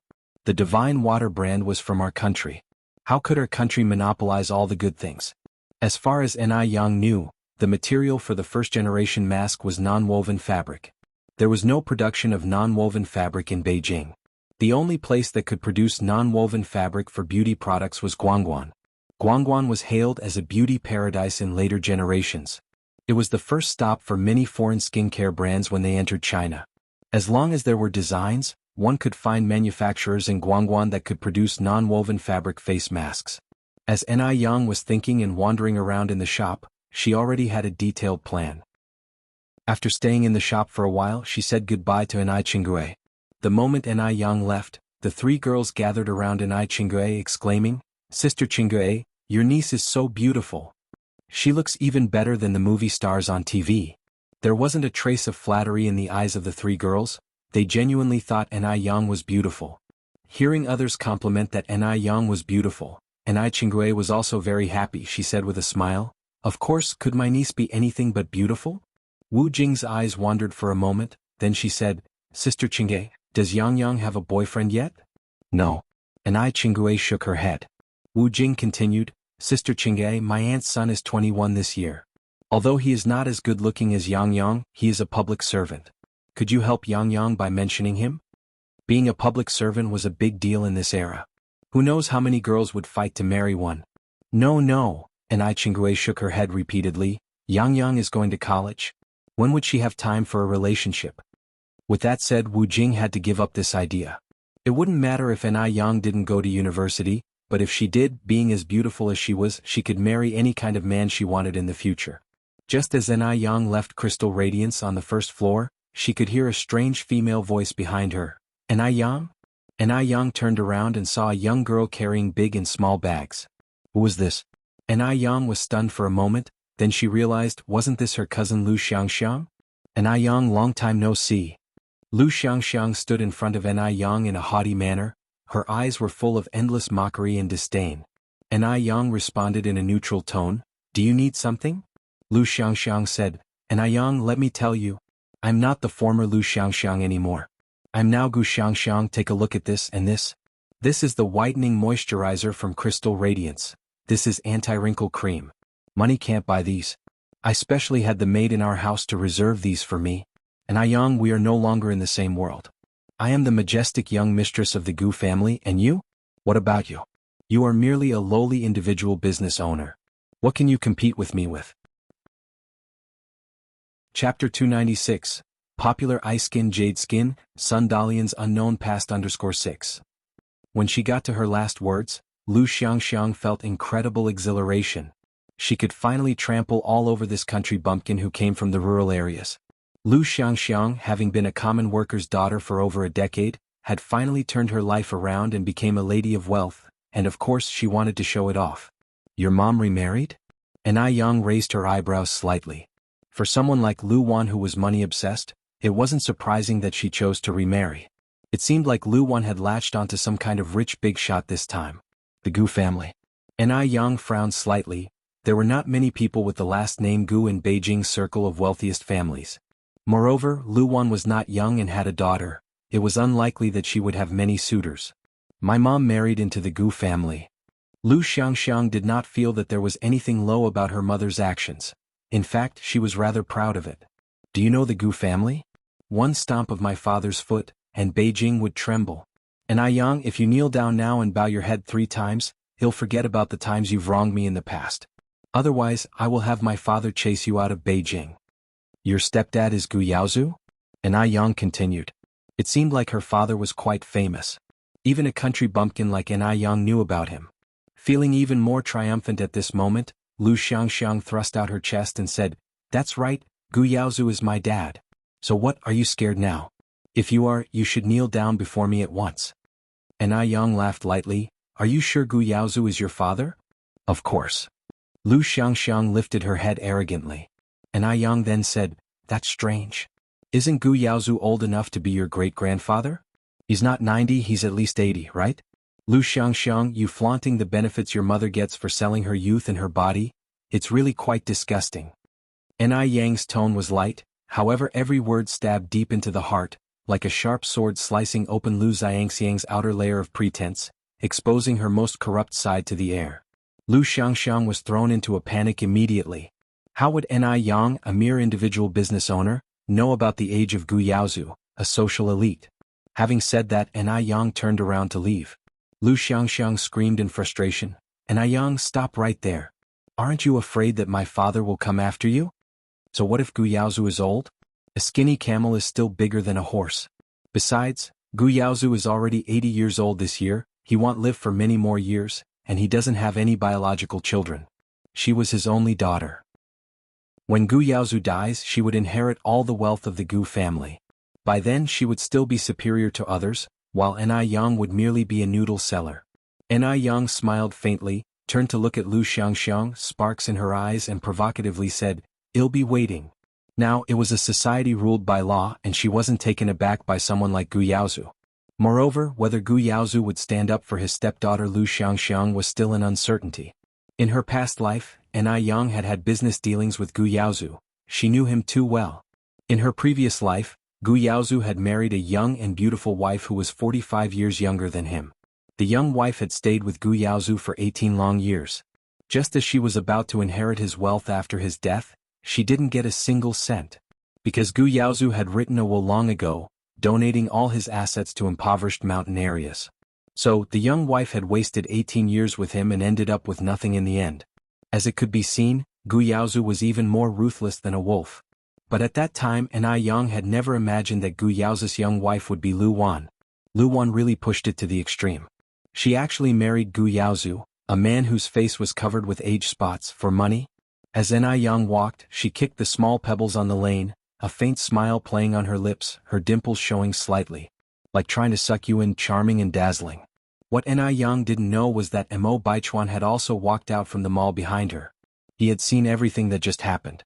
He had originally thought that Anai Yang would surely be at a disadvantage when facing the overbearing Lu Xiangxiang, but unexpectedly, in the end, Anai Yang was even more imposing.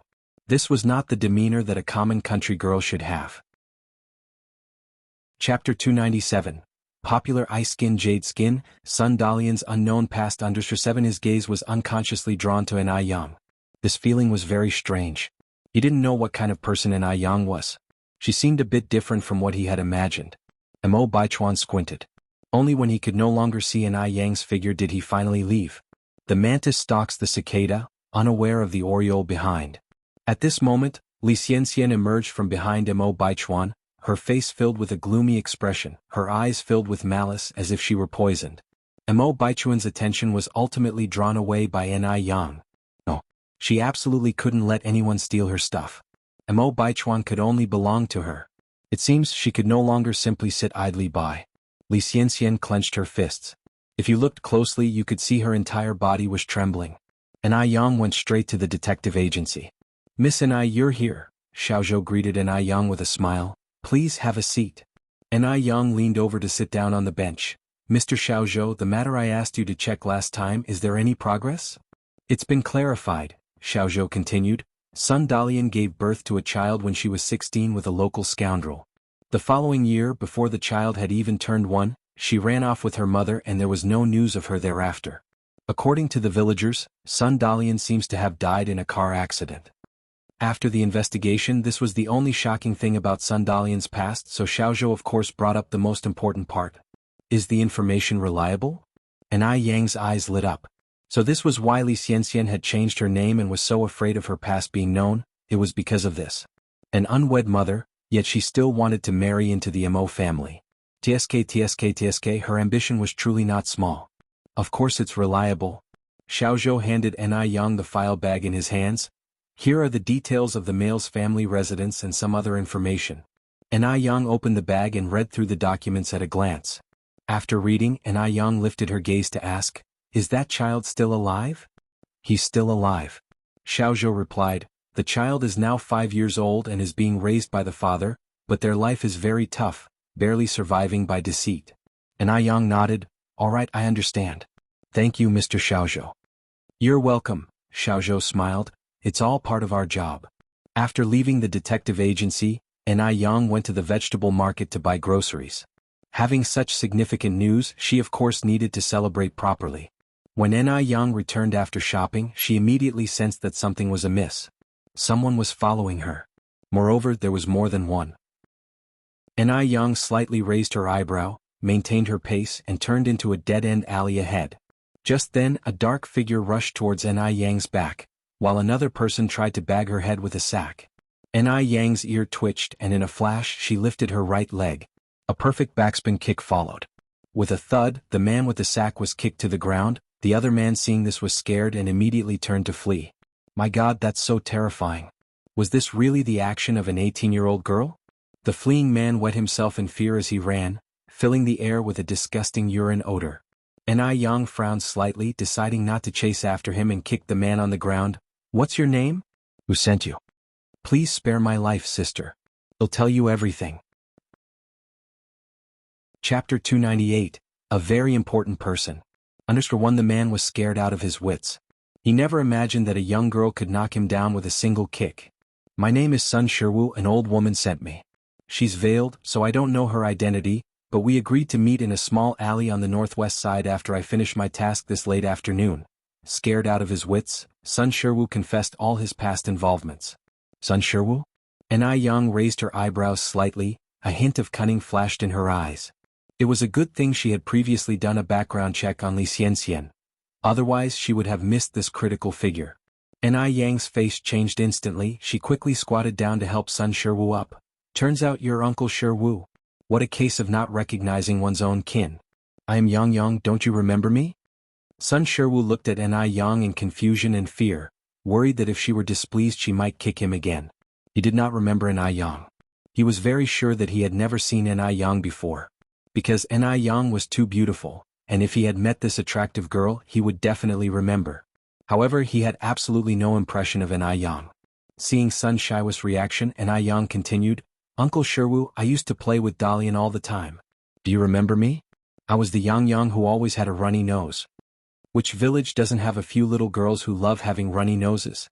To convince Sun Sherwu, Ni Yang was willing to damage her own image. After hearing this, Sun Sherwu seemed to recall something. There were a few little girls in the village who loved to follow Sun Dalian around. 2 of them always had runny noses. Could Ni Yang be one of those 2? Women sure do change a lot when they grow up. He never expected that snot-nosed girl to become so pretty. Sun Sherwu was secretly astonished. Ni Yang continued, Uncle Sherwu, do you remember now? Sun Sherwu nodded his head. I seem to have some impression. Ni Yang laughed. Uncle Sherwu, it's good that you remembered. When did you come to Beijing? How are Aunt Ashu and Dalian now? Upon mention of Li Shu and Sun Dalian, a strong resentment appeared on Sun Shiwa's face. His face distorted instantly, as if he wished he could kill the mother and daughter right away. Those shameless bitches are already dead. Nobody should mention those bitches in front of me ever again. As soon as he finished speaking, Sun Sherwu realized his mistake and immediately apologized to Ni Yang. I'm sorry Yang Yang, I wasn't yelling at you, I was yelling at those 2 bitches. Ni Yang's kick just now had left a deep impression in Sun Shiwa's heart. Even though Ni Yang was always smiling and kindly calling him Uncle Sherwu, Sun Sherwu was still very scared. The fear was uncontrollable. It's fine, it's fine. Ni Yang continued, Uncle Sherwu, what exactly is going on? Aunt Ashu and Dalian are really, that flirtatious bitch. Sun Sherwu spat on the ground. She ran off with that little harpy. No man could endure the betrayal of his own woman. In the countryside, having your wife and child run away was humiliating and therefore, Sun Sherwu was forced to make his way to Beijing by begging. It's obvious how much Sun Sherwu hated the mother and daughter pair, Li Shu and Li Xianxian. Ni Yang hid a smile and began comforting him. Uncle Sherwu, don't be angry. Perhaps there has been some misunderstanding? Aunt Ashu and Dalian are such good people, they couldn't possibly do such a thing. Ni Yang's words were like pouring oil on a fire, completely igniting Sun Shiwa's anger. How could it be a misunderstanding when 2 people are gone? Those shameless bitches. They've completely lost face for our Sun family. When I find them I will skin them alive. Ni Yang continued, Uncle Sherwu, you must be hungry, right? How about we find a place to eat and chat? Sun Sherwu hadn't had a proper meal for many days, otherwise he wouldn't have resorted to such desperate measures. But hearing that Ni Yang wanted to treat him to a meal, Sun Sherwu was still wary. He had treated Ni Yang so badly, would she still be kind enough to invite him for a meal? Could it be a trap? Even though Sun Sherwu wasn't sharp, he also wasn't a fool. Chapter 299. A very important person. _2. Ni Yang seemed to discern Sun Shiwa's wariness and continued, Uncle 15, it's kismet that we fellow townsfolk bumped into each other in such a large city like Beijing. You're my elder, so it's only right that I treat you to a meal. I know of a restaurant with amazing braised pork ahead. The chicken soup there is also good and so is the lamb noodle stew. Sun Shiwa's eyes were practically gleaming and he kept swallowing hard. Meat. He hadn't had meat for nearly half a year now. No matter what. As long as he could devour some meat, even dying wouldn't matter. Even in death, he'd be a spirit satiated by meat. Sun Sherwu squared his courage and continued walking with Ni Yang. Ni Yang took Sun Sherwu to a small restaurant, and together they ordered a full 10 dishes, all of them hearty meat dishes. Even before the food was served, Sun Sherwu was drooling. So much food, can we finish it all? Ni Yang just smiled. This place is delicious, we'll definitely finish everything. Before long all the dishes were served. Ni Yang continued, Uncle 15, dig in. You don't have to stand on ceremony with me. At her words, Sun Sherwu didn't even bother reaching for the chopsticks. He just grabbed a chunk of fatty meat with his hand and began wolfing it down. Delicious. So incredibly delicious. Sun Sherwu was so touched he almost shed tears. After half a year he was finally eating meat. He had suffered a lot for sure. Ni Yang sat across Sun Sherwu and spoke, Boss, a bottle of baijiu please. The boss was quick to serve a bottle of erguo to liquor. And I Yang personally served Sun Shiwu a cup. Uncle 5, eat slowly, let's have a drink first. Sun Shiwu mumbled his thanks and then downed the entire drink. Great liquor. Really great liquor. Yang, I won't lie to you, ever since that damned woman ran off with that little bastard, I haven't had a drink. Sun Shiwu felt like he was dreaming. Not only did he have meat but now he was drinking as well. And I Yang said, Uncle 15, drink slowly. Don't rush, all this liquor is yours. After devouring all 10 meat dishes, Sun Shiwu was left satisfactorily burping. Was amazing. The food was absolutely amazing. Yang, thank you so much. Sun Shiwu gratefully looked at N.I. Yang. I've never been as satisfied as I am today in my entire life. N.I. Yang laughed. Uncle 15, you don't have to be so polite. After all, Sister Dalian and I grew up together. You're her father, so that makes you my elder. Thanking me would be too formal. Even an outsider like N.I. Yang knew how to respect elders. What about his own daughter? She ran off with that flighty woman. The little wretch. If he knew where that wretch and the old hag were, he would make sure they wouldn't have it easy. Thinking about it made Sun Shiwu increasingly agitated. Knowing when to stop, N.I. Yang didn't say anything more. She turned to look at the restaurant boss. Boss, bring 2 bowls of braised pork and 2 grilled chickens please. Sun Shiwu immediately said, Yang, there is no need to order any more, Uncle is already full.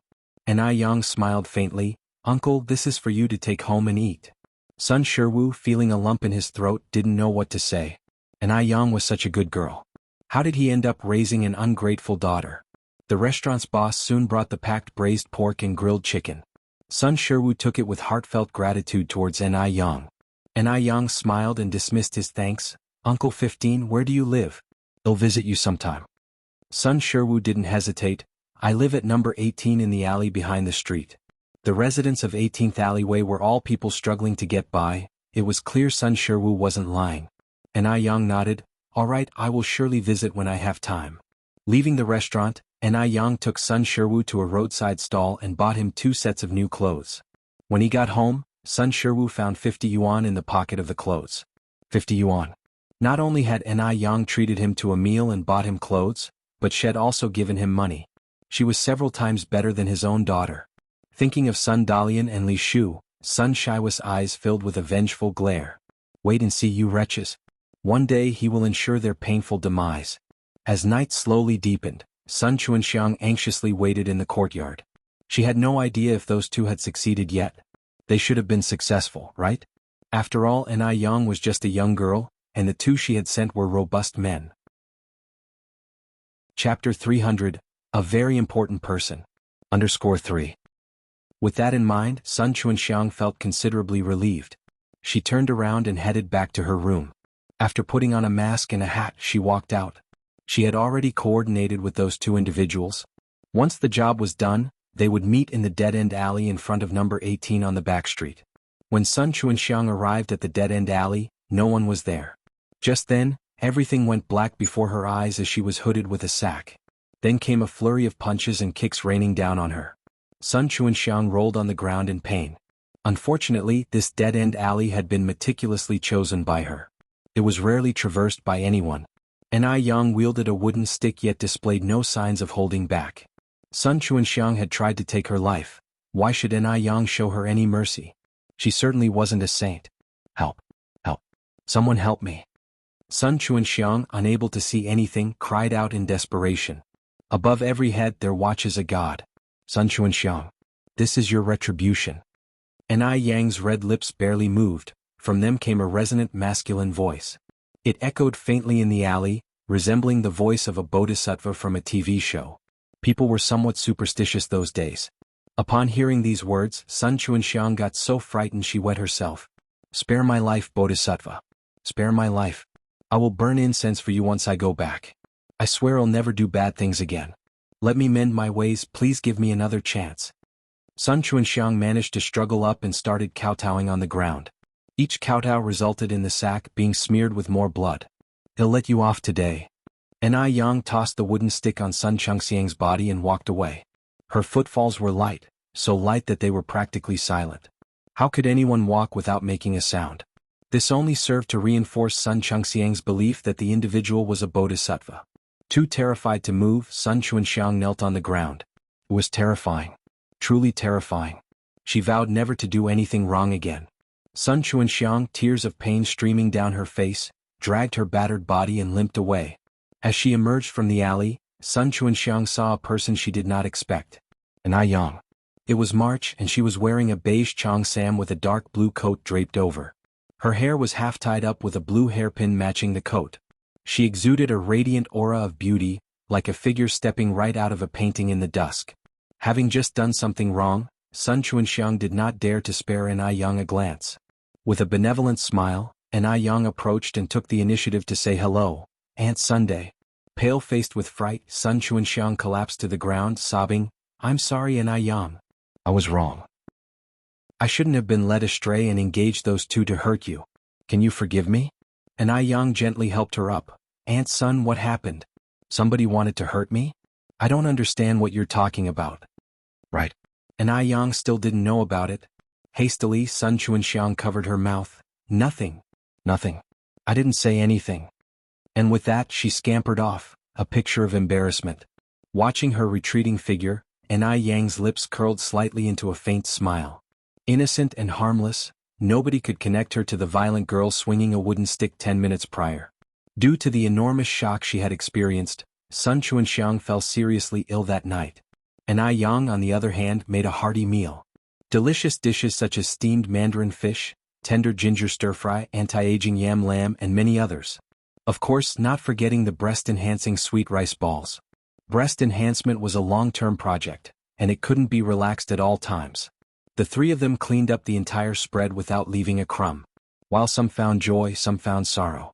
An Ai Yang had a satisfying meal and a comfortable hot bath, but Zheng Xianjing didn't fare as well. She was thinly dressed, standing in the freezing wind outside the racecourse, shivering from the cold. She was waiting for someone. She was waiting for Mr. Mog. There were rumors that Mr. Mog would definitely leave the racecourse tonight. Zheng Xianjing wanted to have a coincidental meeting with Mr. Mog, while she also wanted to confirm if Mo Baichuan was indeed Mr. Mog.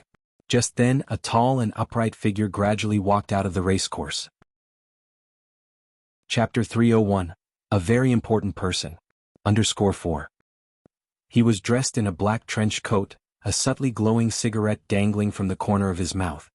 His chiseled features concealed in the darkness of the night were somewhat elusive, but his entire being radiated a sense of mystery and elegance. It was Mr. Mog. Was him. Emotions surged in Zheng Xianjing. Quickly, she brushed her wind-blown hair hastily. But in the next second, her smile froze on her lips. Wasn't that Mo Qishan? Could it be possible that Mo Qishan was actually Mr. Mog? If Mo Qishan was indeed Mr. Mog, then how could she explain what happened last time? Before Zheng Xianjing could react further, two more figures slowly emerged from the darkness. That was Mo Baichuan. Relief washed over Zheng Xianjing. She had known all along that a useless man like Mo Qishan couldn't possibly be Mr. Mog. The real Mr. Mog must be Mo Baichuan. Ignoring Li Xianxian, Zheng Xianjing walked directly up to Mo Baichuan. Brother Baichuan. Xianjing, why are you still here this late? Mo Baichuan frowned slightly. Zheng Xianjing was 6 years younger than Mo Baichuan. Plus, the Mo and Zheng families had always been close. Hence, she and Baichuan had practically grown up together and shared a sentimental bond. Mo Baichuan had always treated Zheng Xianjing like a younger sister. Zheng Xianjing continued, our car broke down and the driver has gone to get it repaired. Could you give me a ride home, Brother Baichuan? As she finished her sentence, she gently pulled Baichuan's sleeve, looking like a helpless kitten. With her decent looks, this gesture only heightened her appeal. Li Xianxian, standing next to Mo Baichuan, was left grinding her teeth in irritation. She was a woman. Couldn't she see what Zheng Xianjing was trying to do? How shameless. She, the legitimate girlfriend, was standing right next to Mo Baichuan, yet this little wench Zheng Xianjing had the audacity to flirt with him. Had Zheng Xianjing stopped considering her the official girlfriend at all? Let's go. He'll take you home. Mo Baichuan cast a glance at Zheng Xianjing. Thank you, Brother Baichuan. Zheng Xianjing sidestepped Li Xianxian, reaching out to hold on to Baichuan's arm directly. Zheng Xianjing had no fear of Li Xianxian. Li Xianxian was just an unwanted orphan, not worth Zheng Xianjing's consideration at all. When it was time to board the car, Li Xianxian made the first move, opening the front passenger seat and hopping in, leaving the back seat to Zheng Xianjing. Once her seat belt was fastened, Li Xianxian turned to Mo Baichuan, demonstrating her understanding. Baichuan, a guest is a guest. Why don't we drop Xianjing off at home first? Mo Baichuan nodded in agreement. What a considerate guest. Zheng Xianjing looked at the back of Li Xiangxian's head, narrowing her eyes slightly. It turned out she had underestimated Li Xianxian. This woman was much more cunning than she had imagined. The jeep sped along the highway when a black sedan whisked past them. The car window was half open, and for a moment, Zheng Xianjing thought she spotted a familiar profile. Was it Mo Qishan? By the time Zheng Xianjing looked up, the black car had already disappeared. She must have seen wrong. The car that had just sped past was a luxury imported car. Even the Zheng family didn't have the means to acquire such a vehicle. Could a small fry like Mo Qishan afford one? With that thought in mind, Zheng Xianjing's eyes filled with contempt once more. In fact, Zheng Xianjing was right. The man in the car was indeed Mo Qishan. The driver was Wu Daming. Sixth brother, you won't be leaving again after this trip, will you? Mo Qishan flicked his cigarette lazily. Who knows? Has your family's house been built yet? Wu Daming shook his head. It's under construction. Expected to be completed by June.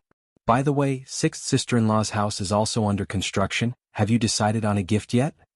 Wu Daming was trying to remind Mo Qishan that Ni Yang had not bought a house but was building one instead.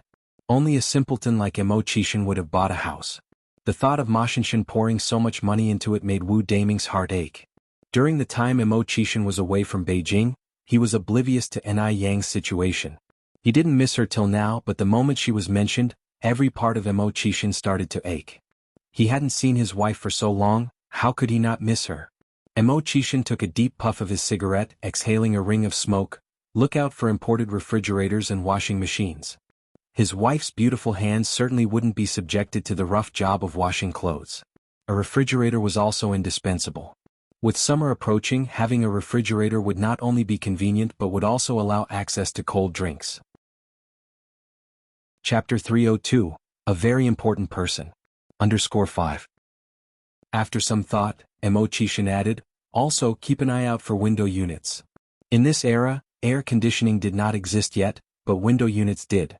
A window unit functioned in the same way as an air conditioner and was its predecessor.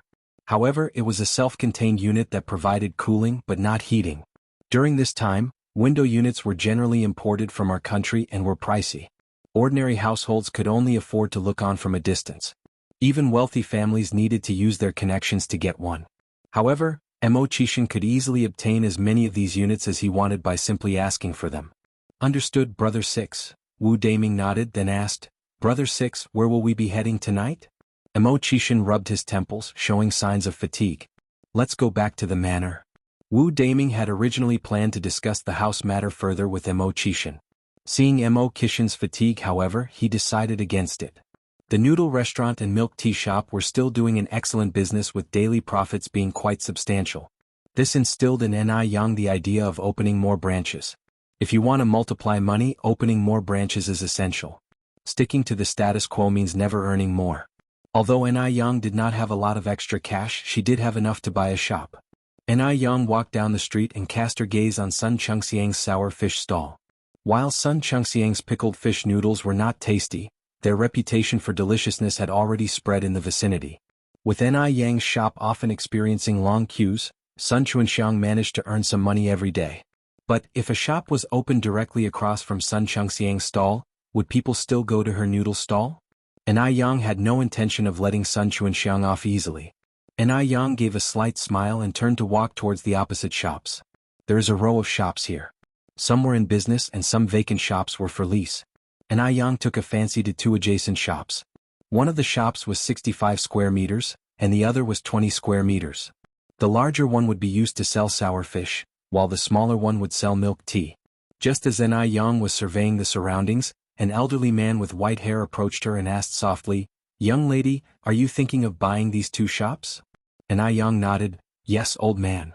Upon hearing this, the old man immediately became agitated and shook his head, repeatedly saying, You can't buy them, absolutely not. These two shops mustn't be bought. Ni Yang asked curiously, Why not? The old man whispered, Young lady, let me tell you, these two shops are notorious. Before you there have been 3 buyers. They sold fruits, clothes and even rice, but they all ended up closing. These shops have bad feng shui.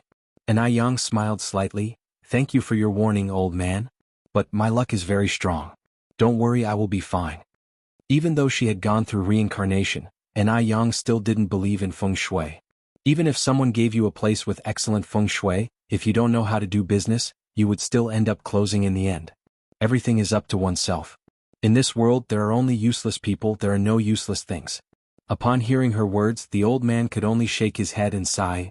Not taking advice from seniors, you'll suffer in front of your eyes. Ai Yang didn't mind the old man's words. She paid over 40,000 yuan and got the property certificate. The other shop owners around looked at Ai Yang coming out after paying, as if they were looking at a fool. Why does that young girl look so familiar? I think she does look familiar. Is she the boss who sells the pickled vegetable noodles? It looks like it's her. It's a pity though. She has such a good business and yet she bought 2 cursed shops. When her business dies she won't even know why. Young people these days sure have guts. Ai Yang didn't care about their regretful words and continued walking calmly. Suddenly a familiar voice rang out from behind. Yang. Was it my imagination? Ai Yang's steps faltered.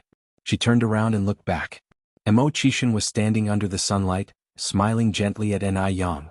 Under the sunlight, his eyes were as deep as the sea, shining like they had their own light. It wasn't an illusion. Ai Yang gave a slight smile, her dimples barely showing on her cheeks. She walked quickly towards Mo Chishan. Brother Mo, it really is you. I thought I heard wrong. Chapter 303, A Very Important Person. _6. After almost 2 months apart, his wife seemed to have become more beautiful. The sight of her 2 shallow dimples made Mo Chishan feel slightly dazed. Brother Mo? Ai Yang waved her hand in front of his face. Mo Chishan snapped back to reality, instinctively revealing his whereabouts. I had to leave town on the 2nd day of the month and just returned yesterday. The trip was so rushed, I didn't have a chance to inform you. Ai Yang nodded. I was wondering why I hadn't seen you for such a long time. The two walked and talked, and in no time they arrived at the noodle restaurant. It was break time, so there were no clients lining up outside the noodle restaurant. Ai Yang asked, Brother Mo, have you eaten? Shall I cook noodles for you? Sure. Mo Chishan nodded. Thank you, Yang. Even with a full stomach, he still felt hungry for his wife's freshly cooked noodles. In just a little while, Ai Yang brought out the noodles. Mo Chishan stood up to take the noodles, and in no time he finished a large bowl of noodles. Seeing him eat so quickly, Ai Yang stood up and said, Brother Mo, I'll cook another bowl for you. He must have been ravenous, otherwise he wouldn't have eaten so quickly. In truth, Mo Chishan was overly stuffed. Only God knew that he had just eaten a steak. Had rather endure short-term pain, hence why he ate so quickly. Hearing this, Mo Chishan immediately stood up and grabbed Ai Yang's hand. Yang im full. Their hands touching sent a jolt through them. Mo Chishan quickly pulled back. Yang im really full. Seeing Ai Yang's relaxed demeanor, he too relaxed significantly. Yang, when have I ever been reserved with you? By the way, my mother is hosting a tea party at home tomorrow, would you like to join us? Shout I misses you a lot. Shout I truly missed her. He too missed her. Mo Chishan had never felt so weak. His beloved was right in front of him, yet he dared not confess his feelings. He was already 28 years old. Ai Yang was only 18. He feared scaring Ai Yang. What scared him even more was the thought that he might not be deserving of Ai Yang.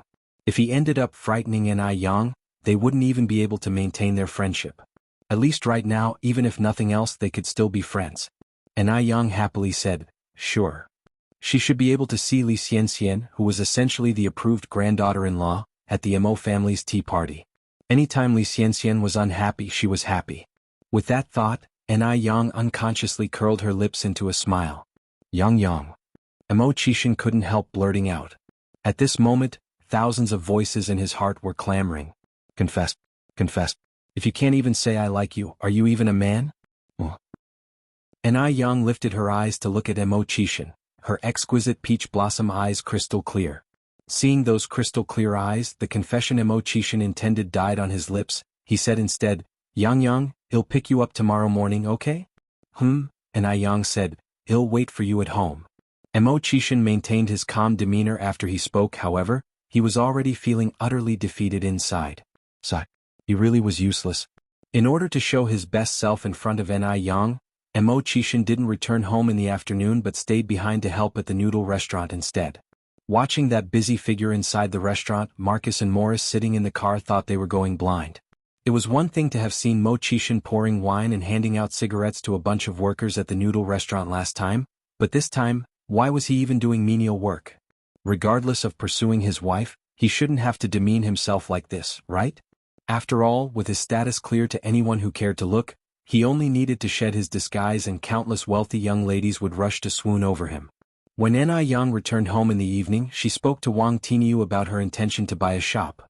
The renovation wasn't in a hurry and could wait until Wang Tiniu finished building the house. Wang Tiniu was known for his responsible work attitude, and Ni Yang didn't wish to look for other construction teams.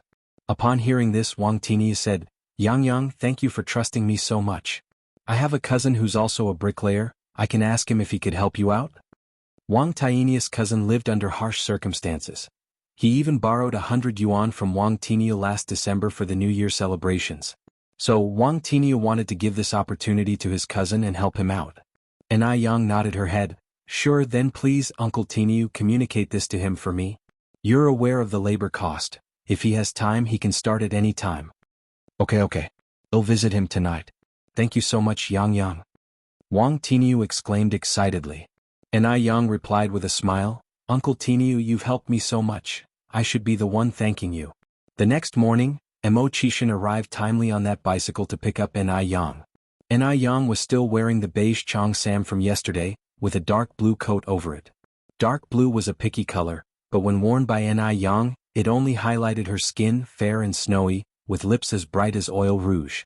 Whether it was the brilliant red or the low-key beige, both colors were perfectly embodied by her, as if all the colors were created just for her. Brother Mo, let's go. Ni Yang got on the back seat of the bicycle, naturally placing her hand on Mo Kishan's waist. Seeing the hand on his waist, Mo Kishan's lips slightly curved. His otherwise empty heart was filled in an instant, and he inadvertently sped up his pedaling. In no time at all, they arrived at the Mo family villa. Since it was a tea party, many well-known young ladies and wealthy wives who had a good relationship with the Mo family were gathered in the villa's hall. As soon as Ni Yang stepped in, she was warmly greeted by Lady Mo and Mo Hudi. Yang is here. Sister Ni Yang. With that, Mo Chishan, the biological son and nephew, was disregarded and left aside.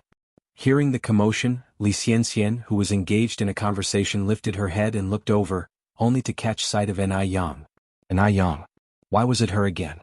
Li Xianxian squinted her eyes and turned to look at Mo Baichuan, only to find his gaze unconsciously drifting towards Ni Yang. This wouldn't do, she had to stop things from progressing like this. She needed to find a way to make the Mo family dislike Ni Yang. Otherwise, Mo Baichuan would eventually be snatched away by Ni Yang one day. Because at Grandmother Mo's birthday banquet last time, Ni Yang had worn a striking cheongsam. Everyone was impressed by her traditional yet fashionable dress. Subsequently, the high society started favoring the vintage style, and among the young ladies currently standing in the hall, the majority were wearing cheongsams. Originally, Li Xianxian was the one being praised and imitated by everyone since she was always at the forefront of fashion trends. Now that suddenly someone else was in that position, Li Xianxian felt a jumble of emotions in her heart and felt uncomfortable. Despite her feeling uncomfortable, Li Xianxian still warmly went up to Ni Yang and said softly, Sister Yang. Chapter 304. Defeating Li Xianxian, gaining little fangirls _1. Li Xianxian was still at the forefront of fashion today. She wore a black two-piece doll collar knitted blouse underneath, paired with a figure-hugging mini leather skirt, nude tights, and topped with a pure white fur mini coats. It was a dazzling and beautiful outfit, but standing next to the understated elegance of a cheongsam, it seemed somewhat vulgar. Especially since Ni Yang was naturally a clothes horse with a good figure and exquisite facial features. Even with minimal makeup, her beauty was captivating. In fact, Li Xianxian was quite attractive herself, or else she wouldn't have caught Mrs. Mo's eye. Before Ni Yang appeared in the Mo family, she was definitely considered outstanding among the society ladies and young misses. But everything changed since Ni Yang made her appearance. Even the popular elements within their circle had changed. How is it that her trendy attire couldn't compare to the outdated cheongsam? A flash of jealousy swiftly passed through Li Xianxian's eyes, wishing she could scar Ni Yang's face. Ni Yang pretended not to see the look in Li Xianxian's eyes, holding Li Xianxian's hand. Sister Xianxian. Li Xianxian was already acting very cordially, but Ni Yang was even more enthusiastic. To outsiders, the two of them seemed like close sisters. If it's acting, who couldn't? A smile danced in Ni Yang's eyes. Li Xianxian pulled Ni Yang to sit down on the sofa. Yang, we've known each other for so long, but I still don't know where you're from? Ni Yang gave a small smile. I'm from Dam Village in Haiqing City. Dam Village? A calculating glint surfaced in Li Xianxian's eyes. How honest of her. She's still young and naive. I will make sure she won't know what hit her. Dam Village. Li Xianxian acted as if she had discovered something astonishing. So you really are from Dam Village, Yang? Ni Yang nodded, confusion flickering in her eyes, playing along with Li Xianxian. Soon she'd make Li Xianxian dig her own grave. Sister Xianxian, do you know who I was before? Li Xianxian smiled. It's not that I know you, but one of my classmates saw you and felt like she knew you. However, she said your name was Mu Yang back then, so I wasn't sure. There was a hint of contemplating in Li Xianxian's voice as she trailed off. Mu Yang? Upon hearing this, both Mrs. Mo and Lin Pingping looked over in their direction. Ni Yang didn't deny it, her smile remained. Yes, my last name used to be Mu. Everyone has a past, and Ni Yang wasn't someone who would cover up. Moreover, she hadn't done anything shameful. Li Xianxian hesitated. I also heard from my classmate that your parents seem to have divorced? Yang, couples quarrel all the time. No matter what, you can't just abandon the family. Go back and convince your mother, make her think clearly. You're still young and so is your sister, you can't go on without a father. In this era, getting a divorce isn't a good look. Divorced women are regarded with disdain. The Grand Mo family, how could they tolerate a granddaughter-in-law with such a stain? Li Xianxian wanted Ni Yang to embarrass herself. She wanted everyone in the Mo family to dislike her. Moreover, Li Xianxian was painting Ni Tsuehua as a sinner, a woman who abandoned her husband and family. Isn't that why Ni Tsuehua and Ni Yang abandoned their family in Haiqing to come to Beijing? Upon hearing this, the expressions in the other's eyes changed. Like father like son, like mother like daughter. Can a bad woman raise a good daughter? Of course not. The tea party was meant for mingling and chatting. Who would have thought there would be so much drama? Ni Yang gave a slight smile, then turned to Li Xianxian. My dad abused my mom and even had an affair. He even had an illegitimate child. Should we keep such a man and celebrate the new year with him? Li Xianxian was stunned. She didn't expect Ni Yang to counterattack like this. Shouldn't Ni Yang be feeling ashamed and discomfited? Is divorcing something to be proud of? But that's okay. The more agitated Ni Yang becomes, the more she'll embarrass herself. Li Xianxian sighed, then continued, Yang, I think you're being too radical. As a child, you should try to look at things from your father's perspective, and understand why he sought other women. Long live understanding. You're tuning in to the Han Li's Wuxia Chronicles YouTube channel. We're so grateful for your support, and don't forget to subscribe to join us on this incredible journey through captivating stories. Your generosity through donations truly makes a world of difference, as it's the primary source of revenue that allows me to expand and enhance this channel for you. Thank you from the bottom of my heart for being a part of this adventure.